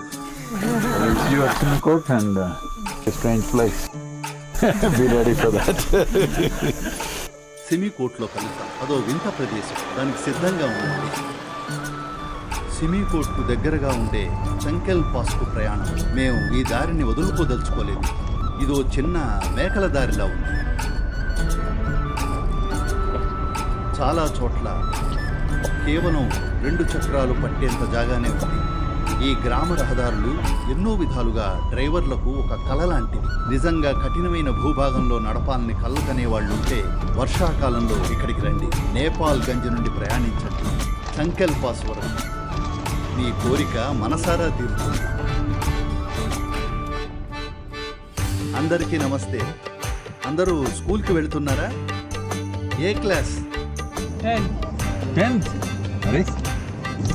ఇంత చిన్న పిల్లలు? గంటకు 25 కిలోమీటర్లు. మేము సిమికోట్లో ఉన్నాం. ఇది నిజంగా చాలా చక్కని చిన్న పట్టణం. ప్రజలు చాలా స్నేహపూర్వకంగా ఉన్నారు.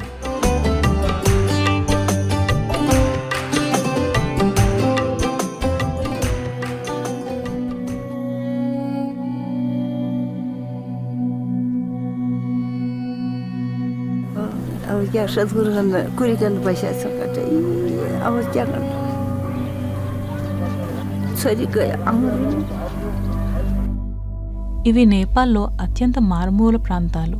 సద్గురు గారేం ఇక్కడికి తరచుగా వచ్చే సందర్శకులు కారు.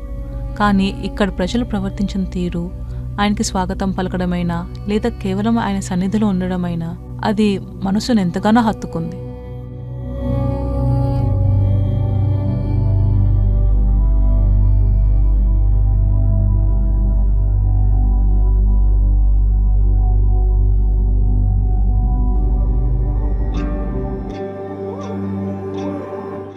మేము లిమి వ్యాలీకి వెళ్తున్నాం.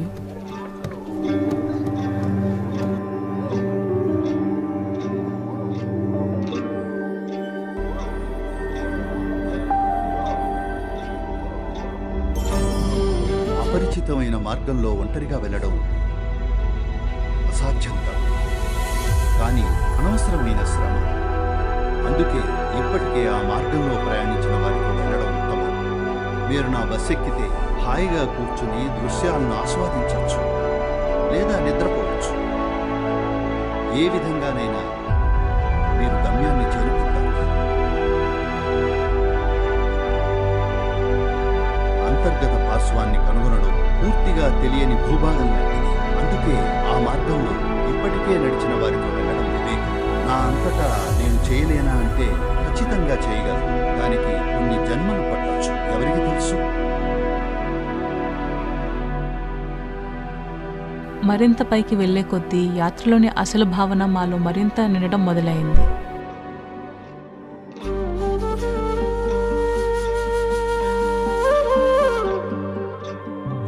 ప్రయాణాన్ని ఆస్వాదిస్తున్నాం. హిమాలయ ప్రాంతాల్లో మన సొంత మహీంద్ర వాహనాన్ని నడుపుతున్నాం.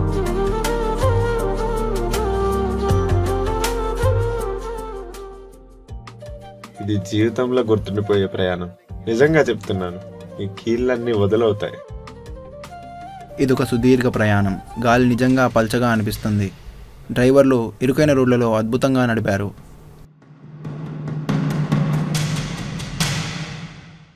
ఈ చోటు మ్యాజికల్గా ఉంది.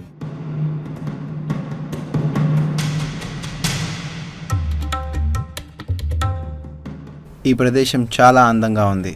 మంచి నీటి ప్రవాహం ఒంటికున్న దుమ్మంతా కడిగేసింది. చాలా తాజాగా అనిపిస్తోంది. మేమిక్కడ అత్యద్భుతమైన పర్వత లోయలో ఉన్నాము. ఇక్కడ మాకు వాహనం ఉంది. దీన్ని చూడండి, ఇది పాత నమ్మకస్తు.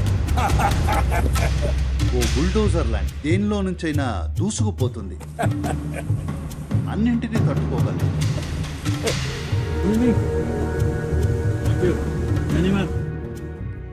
సద్గురు కారు పైన ప్రయాణించడం, అది నేను ఎప్పుడు ఊహించని విషయం. ఈ ప్రాంతంలో ఉండటం జన్మకొక్కసారి లభించే అవకాశం. ఆ ప్రయాణం చాలా ప్రమాదకరమైనది. గంటల తరబడి ఎంతో కష్టమైన రహదారి. చాలాసార్లు నా వెన్నులో వణుకు పుట్టింది. చక్రాలు జారిపోతున్నట్టుండే అలాంటి ప్రదేశంలో నేనెప్పుడూ వెళ్ళలేదు. దారి చాలా ఇరుకుగా ఉంది. దానికి తోడు కొండ చర్యలు విరిగి పడ్డాయి. మేం కొండ అంచు నుండి జారిపోయి ఉండేవాళ్ళం. నిజంగా భయమేసింది. భూభాగం పరంగా పరిస్థితులు మరింత ఒత్తిడిగా మారినప్పుడు ఆయన మరింత ప్రశాంతంగా, స్థిరంగా, చాలా నిమ్మలంగా ఉంటారు.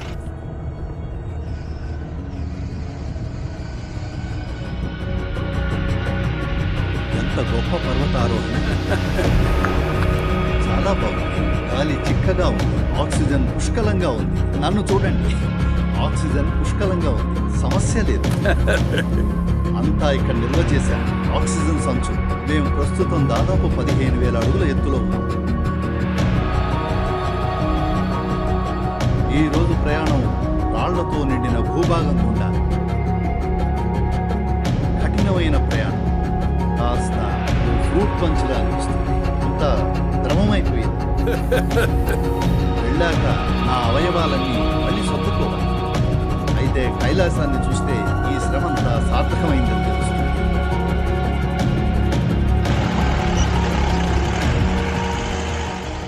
అంతకుముందు సంభాషణ మామూలుగానే ఉంది. కానీ అకస్మాత్తుగా కొన్ని మంచు పర్వతాలు దాటుతున్నప్పుడు ఓ క్షణం వచ్చింది. అందరూ నిశ్శబ్దంగా అయిపోయారు. మాటల్లో చెప్పలేని ఓ ప్రకంపన ఆయన నుండి ప్రసరిస్తోంది. అదే కైలాస క్షేత్ర ప్రవేశం.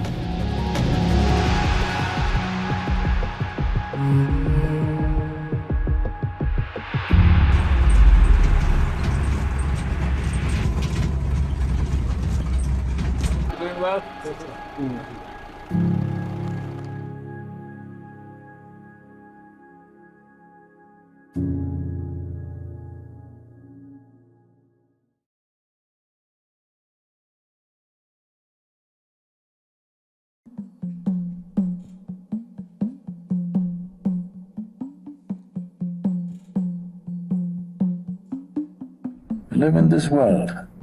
మనం ఈ ప్రపంచంలో జీవిస్తాం. ఇదే వాస్తవం. మీ మనసులో మీరు జీవించేది వాస్తవం కాదు. అదో మానసిక చెత్త. మీరది గొప్పదనుకోవచ్చు. అది నిరర్థకం. లేదు సద్గురు, నేనెప్పుడు శివుణ్ణే తలుస్తుంటాను. అది నిరర్థకం. మీరు దేవుణ్ణి తలచినా, దయ్యాన్ని తలచినా అది నిరర్థకం. అది కేవలం మీ ఆలోచనే. మీ మనసులో శివుడు జరగడు, సద్గురువు జరగడు, దయ్యం జరగదు. కేవలం ఆలోచనలు జరుగుతాయి. మీరు ఈ ఒక్క విషయాన్ని గ్రహిస్తే చాలు, మీ సగం జీవితం చక్కబడ్డట్టే. మీ మనసులో ఏదీ జరగదు, కేవలం ఆలోచనలే జరుగుతాయి. దాన్ని దాటి ఎలా ఎదగాలన్నది అసలు ప్రశ్న. మీరు దాన్ని దాటి ఎదిగితే అంతా శివమయమే. మేం భౌతికంగా కైలాసానికి దగ్గరయ్యే కొద్దీ సద్గురు మాకు తక్కువ మాట్లాడమని, మరింత నిశ్శబ్దంగా ఉండమని అనేక విధాలుగా పదే పదే గుర్తు చేయడం మేము విన్నాం.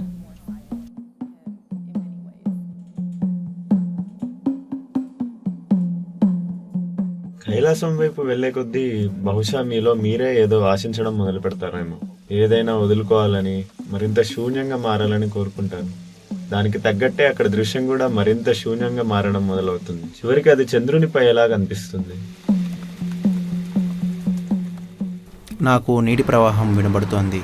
నేను ఈ స్థానానికి చేరుకోవడానికి ఎన్ని జన్మల పాటు శ్రమించి ఉంటానో అని ఆశ్చర్యపోతున్నాను.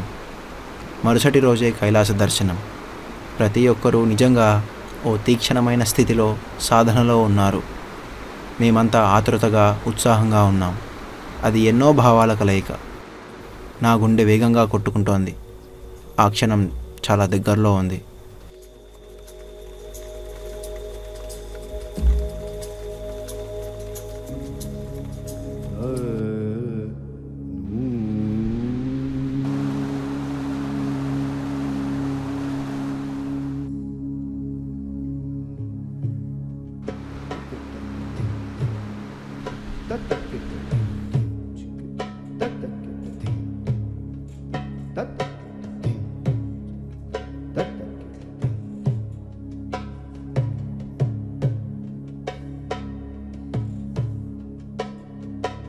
नागेन्द्रहाराय त्रिलोचनाय भस्मांगरागाय महेश्वराय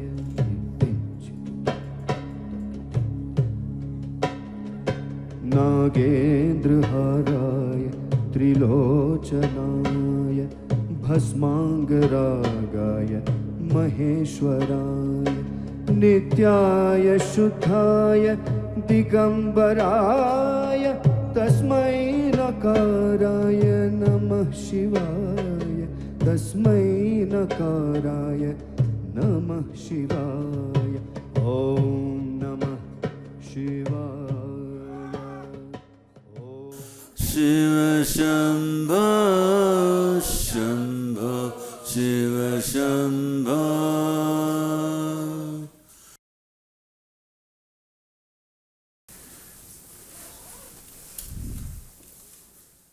యాత్ర అంటే ఏమిటి? ఇదేమైనా దేవుణ్ణి వెంటబడి పట్టుకునే వ్యవహారమా? శివుడనే దాన్ని చూడటానికో లేదా అనుభూతి చెందడానికో మనం ఎందుకని పర్వతం పైకి రావాలి? అసలు ఆయన ఎక్కడున్నాడు? మీ చేతిలో ఓ అడుగు కొలబద్ద ఉంటే దాంతో సముద్రం లోతును కొలవాలనుకుంటే ఖచ్చితంగా తప్పుడు నిర్ధారణలతో వస్తారు. అతి సాధారణ తర్కంతో. ఈ ప్రపంచంలో పవిత్రమైన అంతటినీ నాశనం చేసేయగలం. భౌతిక స్వభావానికి అతీతమైన జీవాన్ని తెలుసుకోవాలంటే మీరు తర్కంలో చాలా బలంగా పాతుకుపోయి ఉండాలి. కానీ కావాలంటే దాన్ని దాటి వెళ్ళడానికి కూడా సిద్ధంగా ఉండాలి. మీ తర్కంలో మీరు సరిగ్గా పాతుకుపోకుంటే భ్రమలకు లోనవుతారు. ఆధ్యాత్మిక ప్రక్రియ లేదా మార్మికత అంటే విచిత్రానుభూతుల కోసం కాదు. అది జీవితంలోకి గాఢతను తేవడం. అది పరిణామం గురించి. ఓ రాయిని చూడటం వల్ల మీ జీవితం పరిణామం చెందితే ఆ రాయి చాలు. కాబట్టి మీరేం చూశారన్నది కాదు, దానివల్ల మీకు ఏం జరిగిందన్నదే ముఖ్యం. కైలాసం దాకా వెళ్ళడం అనేది అక్కడ శివుణ్ణి చూసేందుకు ప్రయత్నించడం గురించి కాదు. అది ఆయన గురించి కాదు, మన గురించి. ఆయన జీవితపు విలువను మనం ప్రయత్నించినా తగ్గించలేం. పెంచుకోవలసింది మన జీవితపు విలువను. ఇది శివుడి గురించి కాదు.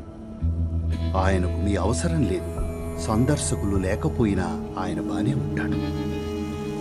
ఇది మీ గురించి. యాత్ర అంటే మిమ్మల్ని మీరు ఒక స్థాయికి తీసుకెళ్లాలని ప్రయత్నిస్తున్నారు. మనుగడ ప్రవృత్తి తగ్గి విస్తరించాలనే తపన, నాకన్నా గొప్పదాన్ని తాకాలనే తపన, మనుగడ కన్నా గొప్పదైపోయే స్థాయికి. కాబట్టి ఆత్మరక్షణ అనే దాన్ని పక్కన పెట్టాలి అన్ని విధాల. దాన్ని పక్కన పెడితే రాబోయే 24 గంటలు ఓ గొప్ప అవకాశం కాగలం. నేను అవకాశం అన్నాను. అవకాశానికి వాస్తవికతకి మధ్య దూరం ఉంది.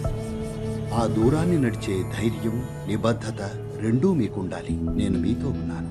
ఆ అడుగులు వేస్తారని ఆశిస్తున్నాను. त्रिदलं त्रिगुणाकारं त्रिनेत्रं च त्रियायुधं त्रिजन्म पापसंहारम् एकबिल्वं शिवाहम्।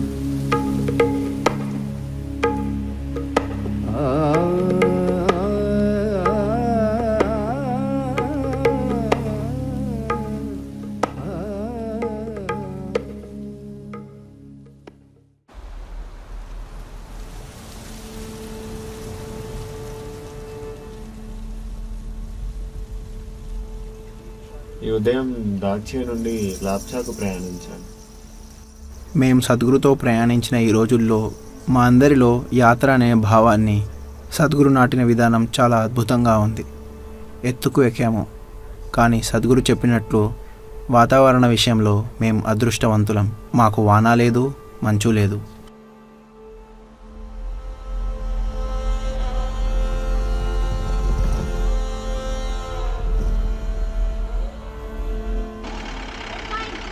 ఈ ప్రాంతమంతా చాలా కఠినంగా ఉంది. ఈ గ్రూప్లో నిజంగా ఏఎంఎస్ బారిన పడింది నేనొక్కదాన్నే. సద్గురు నిన్నిక్కడ వదిలి వెళ్ళను అన్నారు. ఆ క్షణం నన్ను శాశ్వతంగా మార్చేసింది. సుమారు 2 గంటల ప్రయాణం.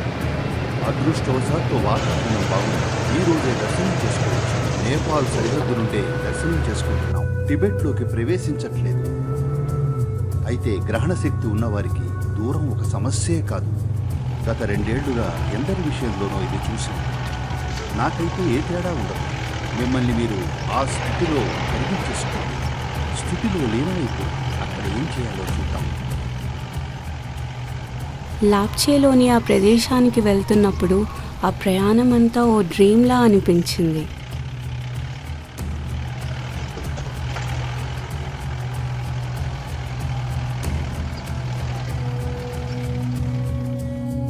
పన్నెండు 12,000 ఏళ్లుగా ప్రతి సంవత్సరం దక్షిణ భారతదేశం నుండి యాత్రికులు కైలాసానికి ఎడతెరిపి లేకుండా వస్తూ ఉన్నారు. అందులో కొన్నేళ్లు వాతావరణం చాలా దారుణంగా ఉన్నా వాళ్ళు ఆగలేదు, వస్తూనే ఉన్నారు.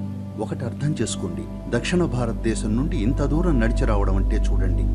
ఈ ఫ్యాన్సీ బట్టలేవీ లేవు, కాళ్లకు చెప్పులు లేవు, బహుశా ఒంటి మీద ఒకే ఒక ఉన్ని రగ్గు. దాంతో ఇంత దూరం నడిచారు. ఆ ప్రయాణం చేయడానికి ఆ మనుషులకు ఎంత శ్రమ పట్టిందో. ఓ మనిషి గుండెలో ఎలాంటి జ్వాల మండుతూ ఉండాలో అర్థం చేసుకోండి. ఈ 3,000 కిలోమీటర్లు నడిచి ఇక్కడికి రాగల శరీరం మీకు లేదు, అవునా? కాబట్టి బస్సులో వచ్చారు, పర్వాలేదు. కానీ సులభంగా ఇక్కడికి చేరారు కదా అని ఈ సౌకర్యాల వల్ల ఈ గొప్ప అవకాశాలు కోల్పోనికండి. ఇంత ఎత్తులో ఉన్నప్పుడు మీ వైఖరులన్నీ వదిలేయాలి. ఎందుకంటే పర్వతాలు ఏమాత్రం పొగరును సహించవు. మీలో కొంచెం పొగరున్న పర్వతాలు చాలా దూరంగా ఉంటాయి.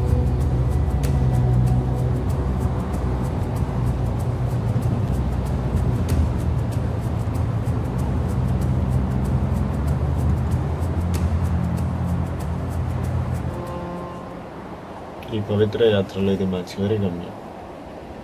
కైలాసం మా దిశలో ఉందా? ఓ వావ్! మేమిక్కడికి వచ్చినప్పుడు కైలాసం పూర్తిగా మేఘాలతో కప్పేసి ఉంది. సద్గురుతో కూర్చొని మేమంతా స్తుతించడం మొదలుపెట్టాం.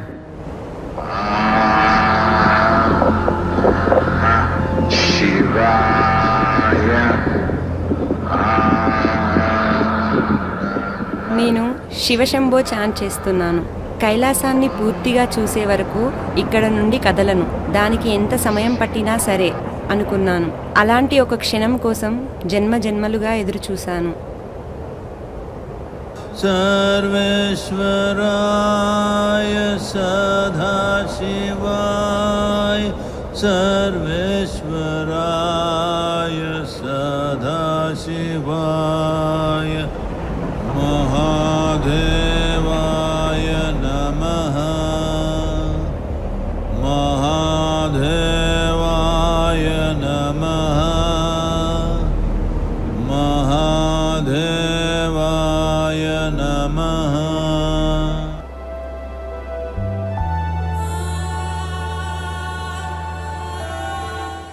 నా గురువుని కలిసే వరకు క్రితమెన్నడూ నేను కైలాస పర్వతం చూడలేదు.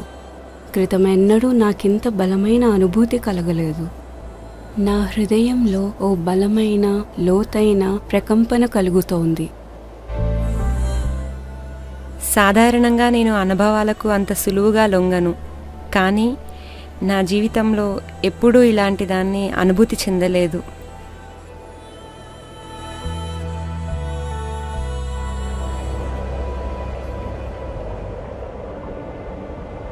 తన అపారమైన జ్ఞానాన్ని పంచుకోవాలని తప్పించినప్పుడు దాన్ని అందుకునేందుకు అన్వేషకులెవరూ సరిపోరని, ఈ ఎడతెరిపిలేని జ్ఞాన ప్రవాహాన్ని వాళ్ళు అందుకోలేరని ఆయన గ్రహించాడు. ఉన్నదాని గురించి లేని దాని గురించి సర్వం తెలిసిన జ్ఞానం అది. సృష్టిలోని ప్రతి అభివ్యక్తిని తనలో ఇముడ్చుకున్న జ్ఞానం అది. సృష్టి లోపల విషయాలు ఇంకా ఉన్నదానికంతటికీ మూలాధారమైన దాన్ని గురించిన జ్ఞానం అది. అంతటి పాత్రత గల అన్వేషకుణ్ణి కనుగొనలేక ఈ పవిత్ర శిలను ఎంచుకున్నాడు. ఏ ప్రాణి దీన్ని కేవలం ఓ మామూలు రాయిగా భావించకూడదు. అలా చేసి శాశ్వతంగా అజ్ఞానంలో మగ్గిపోకూడదు. అందరూ తెలుసుకోవాలి, ఈ శిల అన్ని జీవుల కన్నా ఉన్నతమైందిగా ఎన్నుకోబడింది. దీన్ని శివుని నివాసం అంటాం, ఎందుకంటే ఆయన సంపూర్ణ జ్ఞానమంతా ఈ ప్రదేశంలో నిక్షిప్తమైంది. ఎందుకంటే మనకు శివుడంటే ఆయన జ్ఞానం, ఆయన అందించింది, ఆయన ఇచ్చింది. అంతేగాని ఆ వ్యక్తి కాదు. ఆయన మనకు అందించిన దాని వల్లే అంత ముఖ్యమైన వాడు. మరి దీన్ని నేను ఎలా యాక్సెస్ చేయగలను? మీరు దాని సాన్నిధ్యానికే అబ్బురపడిపోవచ్చు. ఇంకా అది ఏదైతే ఉందో దాని కృపకు మిమ్మల్ని మీరు పాత్రులను చేసుకోవచ్చు. మనం అక్కడికి వెళ్తున్నది ఏవో భ్రమంలో విహరించడానికి కాదు. మనం అక్కడికి వెళ్తున్నది మన గ్రహణ శక్తిని ఉన్న స్థాయి నుండి ఎలాగోలా ఒక్క అడుగు ముందుకు తీసుకెళ్లగలిగితే యాత్ర ఫలించినట్లే. నేను కేవలం మోకాళ్ళపై ఉన్నాను.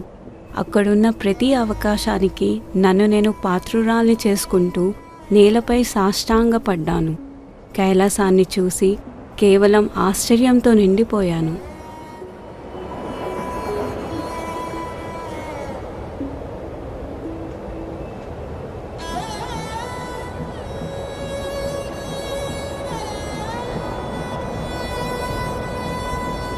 సముద్ర మట్టానికి పైన 17,100 అడుగుల ఎత్తు, దాదాపు కైలాస పర్వతంతో సమాన ఎత్తులో, అయినా ఏ ఇబ్బంది లేదు.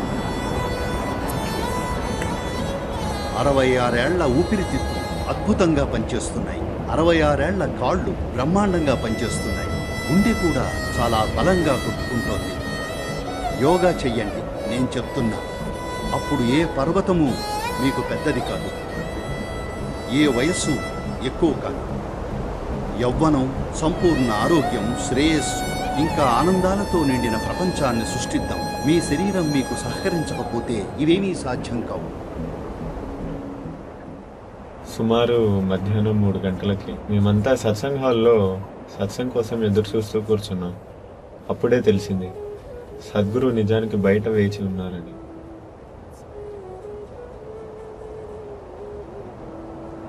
గురువుతో ఈ కొద్ది క్షణాలు గడిపాక నాకింక ప్రశ్నలు లేవు, ఏ గందరగోళాలు లేవు.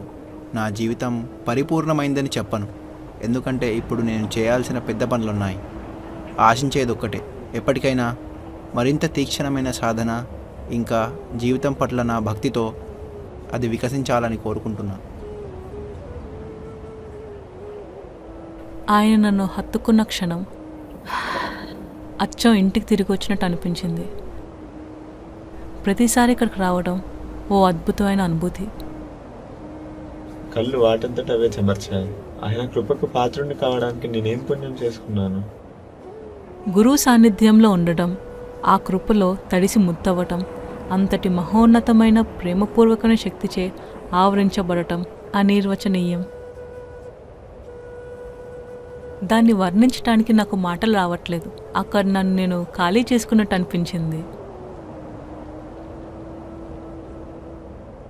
5,000 మీటర్ల పైన కైలాస శక్తి, దానికి తోడు సద్గురు శక్తి, నిజంగా ఊహాతీతం.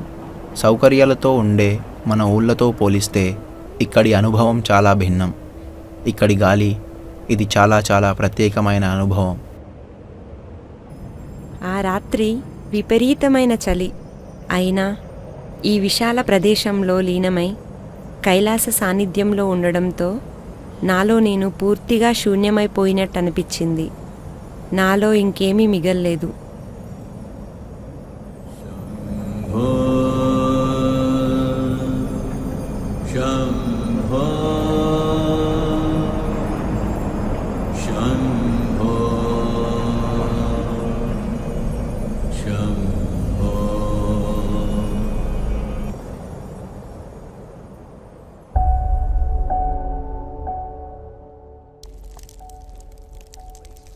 ఈ ప్రదేశాలు క్లిష్టమైనవి, ఆక్సిజన్ సాంద్రత తక్కువ. సద్గురు మార్గనిర్దేశం లేనిదే ఈ ప్రాంతాల గుండా వెళ్ళడం కష్టం. పర్వతాన్ని చూస్తూ కూర్చొని నా సాధనలో లీనమయ్యాను. అది నాకు ఊహించని రీతిలో కొత్త ఉత్తేజాన్ని, శక్తిని ఇచ్చింది.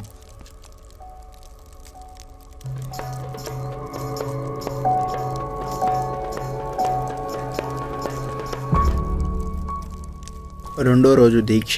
ఆ సమయంలో నేను కళ్ళు మూసుకున్నాను. కళ్ళు తెరవాలనిపించలేదు. అందుకే అలా మూసుకునే ఉన్నాను. ఆ క్షణంలో అలాగే ఉండిపోవాలనిపించింది.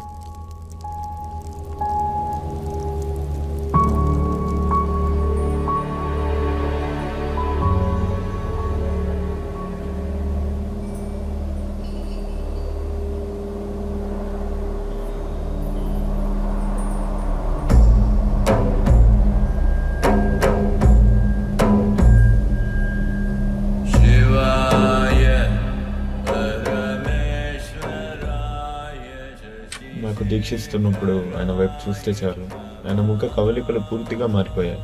ఆయన ప్రత్యేక స్థితిలో ఉన్నప్పుడు మీరు ఆ కరకు రూపాన్ని చూస్తారు. ఆ చూపు మీ లోపలికి సూటిగా చొచ్చుకుపోతుంది. అంతేకాదు, భౌతికంగా ఓ విభిన్నమైన శక్తిని ప్రసరింపజేస్తుంది. అది మనలో ఒక అగ్నిని రగిలిస్తుంది. ఆయనలో ఆ తీక్ష్ణతను చూస్తే. సద్గురు ద్వారా దీక్ష పొందడంతో నాకన్నా గొప్పదేదో నాలో నాటబడినట్టయింది. అదే పరిణామం చేస్తుంది. శివయోగేశ్వరాయ నమః.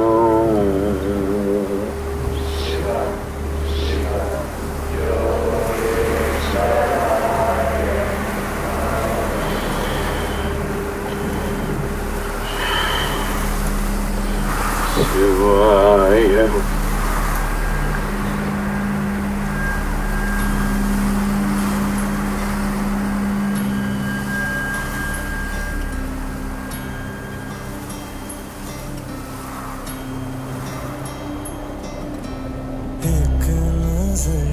देखा तुझे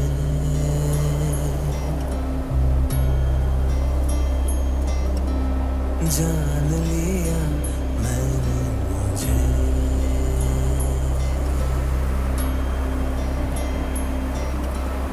एक नजर देखा तुझे जान लिया मैंने मुझे तेरी झलक में जान लिया मैंने मुझे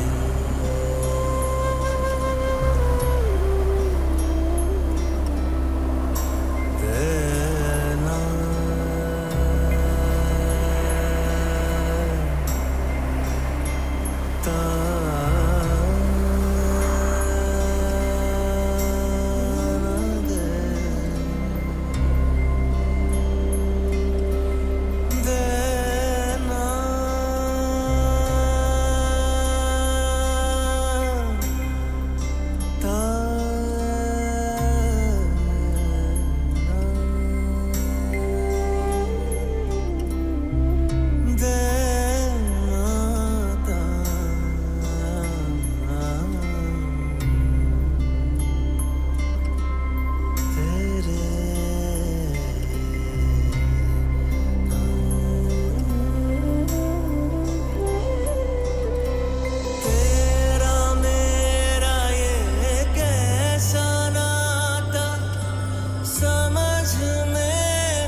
जान लिया मैंने मुझे तेरी एक झलक में जान लिया मैंने मुझे रेगा परेशानी परे रेगा परेशानी पसा रेगा परेशानी परे रेगा परेशानी पसा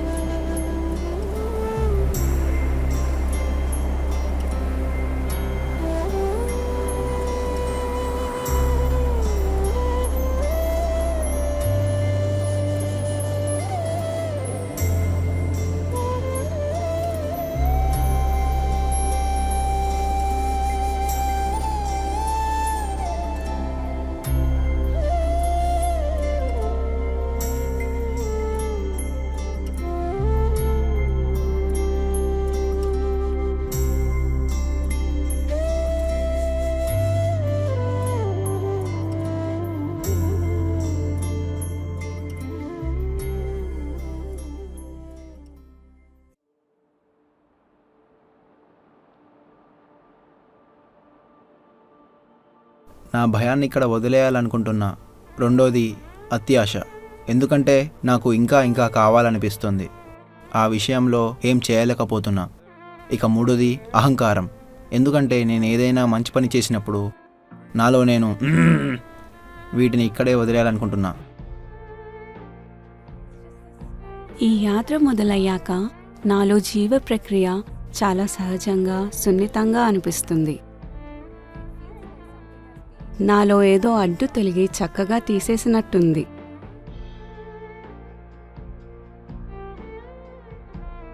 సరే, మీకేం చెప్పను, ఎందుకంటే ఎన్నో విధాలుగా మీరు నాలో భాగమైపోయారు. సాధారణంగా లోకంలో ఉన్నదేమిటంటే మీరు ఆధ్యాత్మికులైతే ప్రాక్టికల్గా ఉండరని అనుకుంటారు. కానీ నేను చాలా ప్రాక్టికల్గా ఉంటాను. ఇక ఇక్కడ వదిలేసే వాటి గురించి మీరు చాలా చెప్పారు. అదే మీ ఉద్దేశం అయితే అభినందిస్తాను.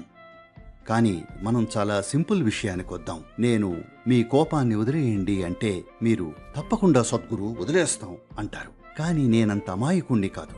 ఎంతో కాలంగా జీవిస్తున్నాను. కోపాన్ని వదిలేస్తామంటారు. కానీ ఎవరైనా మిమ్మల్ని కొంచెం గిల్లితే చాలు గుర్రుమంటారు. కొన్నిసార్లు అనుకోకుండానో కావాలనో వారు మీకు విరుద్ధంగా పనిచేస్తారు. ఇది ఎప్పుడూ జరిగేదే. మీకు కోపం వస్తే రావచ్చు, కానీ ఇప్పటి నుండి కోపపు మాటలు వద్దు. కోపం వస్తే నోరు మూసుకుని కూర్చోండి, సరేనా? అంతవరకైనా చేయగలరా? హలో, కోపం వస్తే దాన్ని మీలోనే ఉంచుకోండి, లోకంతో పంచుకోవద్దు. నా కోసం ఇంత మాత్రం చేస్తారా? మీకు కోపం రావచ్చు, ఏదో చెత్త పనులు చేయొచ్చు, కానీ కోపపు మాటలొద్దు. కోపం వస్తే ఇలా చేతులు జోడించండి. నా కోసం ఇచ్చేస్తారా?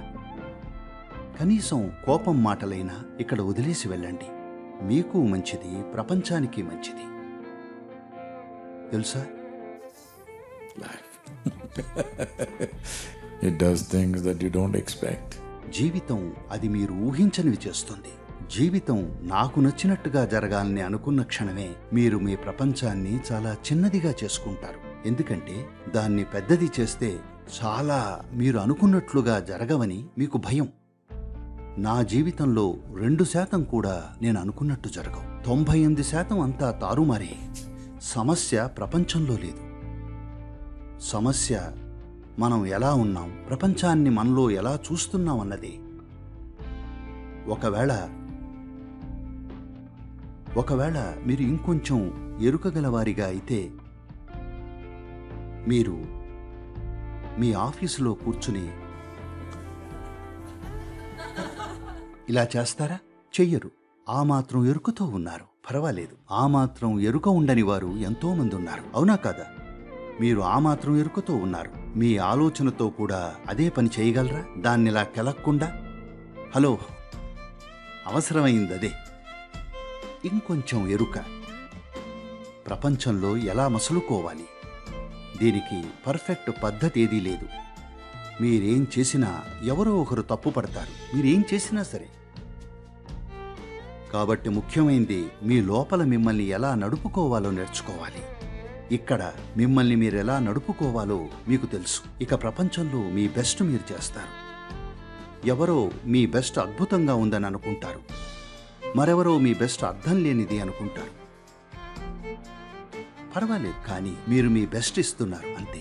ఇక్కడ మిమ్మల్ని మీరెలా నడుపుకోవాలో మీకు తెలుసు. ఇంకా ప్రపంచంలో మీ బెస్ట్ మీరు చేస్తున్నారు. జీవితంలో ఉండేది ఇంతే, కేవలం ఇంతే.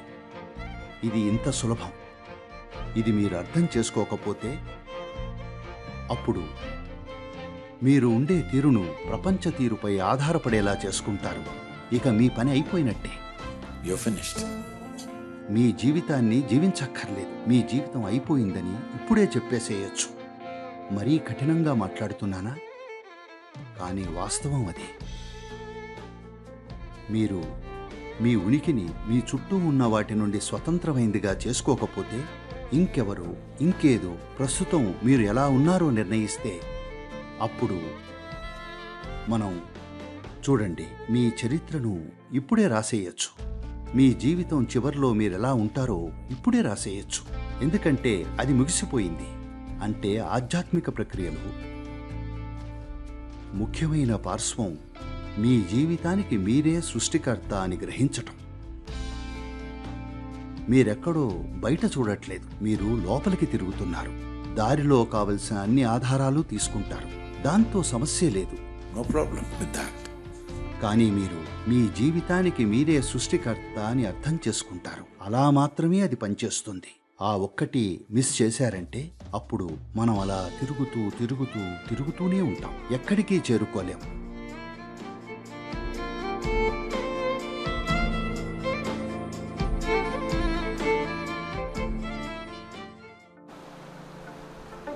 ఇది లిమీ లోయ.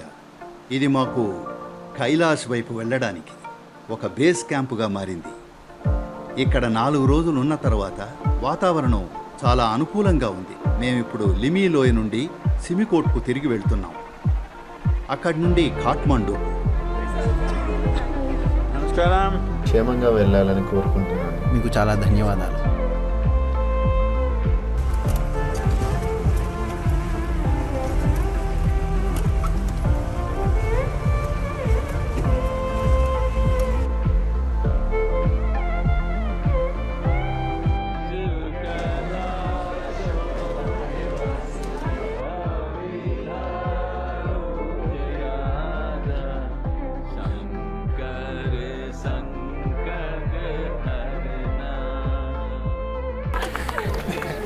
That's good. All the Mandarin people singing. నిన్నటి ప్రయాణం అంతా బాగా సాగిందా? అందరూ క్షేమమేనా? వచ్చే ఏడాది మేము కాన్షియస్ ప్లానెట్ ఉద్యమాన్ని తీసుకురాబోతున్నాం. అందులో పాలు పంచుకోండి. చేయాల్సింది చాలా ఉంది. చేస్తాం. 300 కోట్ల మంది 15 నిమిషాల పాటు కళ్ళు మూసుకోవాలని కోరుకుంటున్నాం. ఇది మానసిక ఆరోగ్యం కోసం. మనకు మానసిక స్వస్థత గల ప్రపంచం కావాలంటే జరగాలి.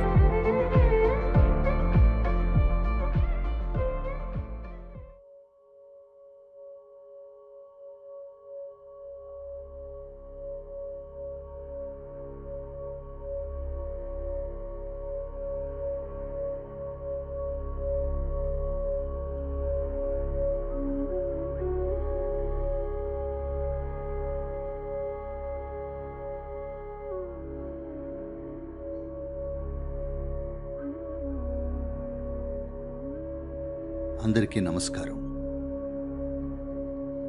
మానవ బాధకు మూలం ఏమిటి? ఏదైనా జరిగితే బాధపడతారు, ఏమీ జరగకపోతే ఇంకా ఎక్కువ బాధపడతారు. రోజూ వారు తమ మనసుతోనే బాధపడుతున్నారు. ఒత్తిడి, టెన్షన్, కోపం, ఆందోళన రూపంలో. వాళ్ళని నిలబెడుతున్నది తాత్కాలికమైన పరధ్యానాలే.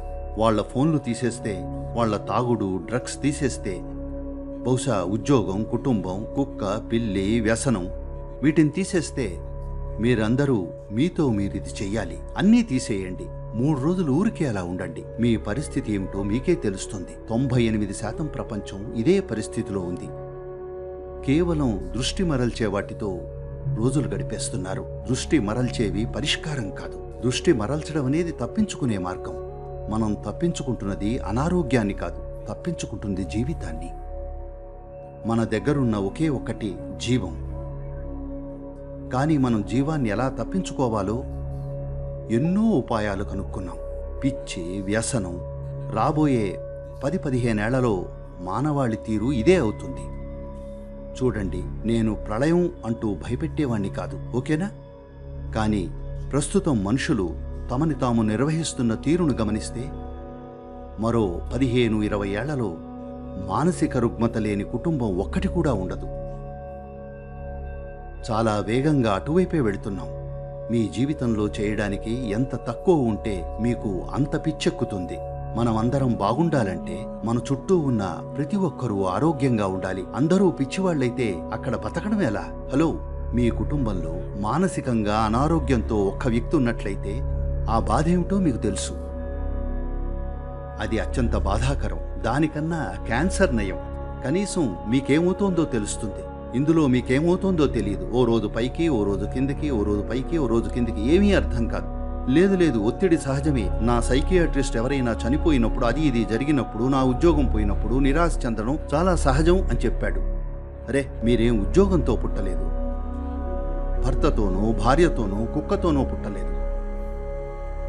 వాటితో పుట్టారా? పోనీ వాటితో చావడానికి సిద్ధంగా ఉన్నారా? రెండింటికీ మీరు సిద్ధంగా లేరు. చనిపోయే వరకు ఆత్మవంచన చేసుకుంటున్నారు. దీన్ని డ్యామేజ్ చేసుకుంటూ నేను మంచివాణ్ణి, ఎవరిని డ్యామేజ్ చేయను అనుకుంటున్నారా? డ్యామేజ్ చేస్తారు. ఒకసారి మిమ్మల్ని మీరు పొడుచుకోవడం మొదలు పెడితే మీరు ఈ భూమి మీద జీవాన్ని డ్యామేజ్ చేస్తున్నట్టే. దీన్ని పరిణితి చేసుకోకపోతే దాన్ని పరిణితి చేయడం అసాధ్యం. అవన్నీ ఉత్తమాటలే. ఎందుకంటే మీరు నిలబడి దీని గురించి, మీ గురించి, మీ చుట్టూ ఉన్న వాటికి ఏం చేయగలం అని చూడాలనుకోవట్లేదు. దీనికి పరిష్కారం ఉందా? ఖచ్చితంగా ఉంది. మనం సమస్యను సృష్టించగలిగినప్పుడు దానికి పరిష్కారాన్ని కూడా కనుక్కోగలం. ఎందుకంటే సమస్య జీవ ప్రక్రియ వల్ల సృష్టించబడలేదు. సమస్య వచ్చింది మానవాళిని సరికాని దిశలోకి తీసుకెళ్లడం వల్లనే. మనల్ని మనం ఎలా చిందరవందర చేసుకోగలమని జీవితాన్ని చూసేందుకు ఇది పూర్తిగా తప్పుడు దృక్పథం. ముఖ్య విషయం ఏమిటంటే మనం అర్థం చేసుకోవాలి, ఇది జీవం గురించని. ఇది జీవన శైలి గురించి కాదు. మీరు వేసుకునే బట్టల గురించి కాదు, మీ దగ్గరున్న వాటి గురించి కాదు, మీ చుట్టూ ఉన్న వాళ్ళ గురించి కాదు.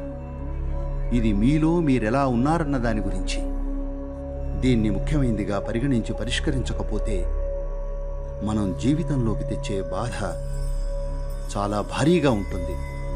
దీన్నంతటినీ ధ్యానంతో మార్చొచ్చా? వ్యక్తులు పరిణితి చెందితే దీన్ని మార్చవచ్చు. అయితే ఈరోజు మన దగ్గరున్న సాధనాలతో ఇక్కడ కూర్చునే ఈ భూమి మీద ఉన్న అందరికీ ఇది చేరేలా చెయ్యొచ్చు. ఇప్పుడు అది సాధ్యమే. ముందెన్నడూ అది సాధ్యం కాదు. ఈ ప్రపంచంలోకి ఎంతో మంది మహానుభావులు వచ్చారు. కానీ వాళ్ళు వచ్చినప్పుడు వాళ్ళ దగ్గర ఇది కూడా లేదు. హలో, మనం మానవాళిని పరిణామం చేసి సరియైన మార్గంలో పెట్టలేకపోతే అది మన హృదయంలో తగినంత ప్రేమ లేదనే చూపిస్తుంది. అది మీ హృదయం జీవం పట్ల బీడువారిందని చూపిస్తుంది. నేను అలాంటి వానిగా ఉండాలనుకోవట్లేదు.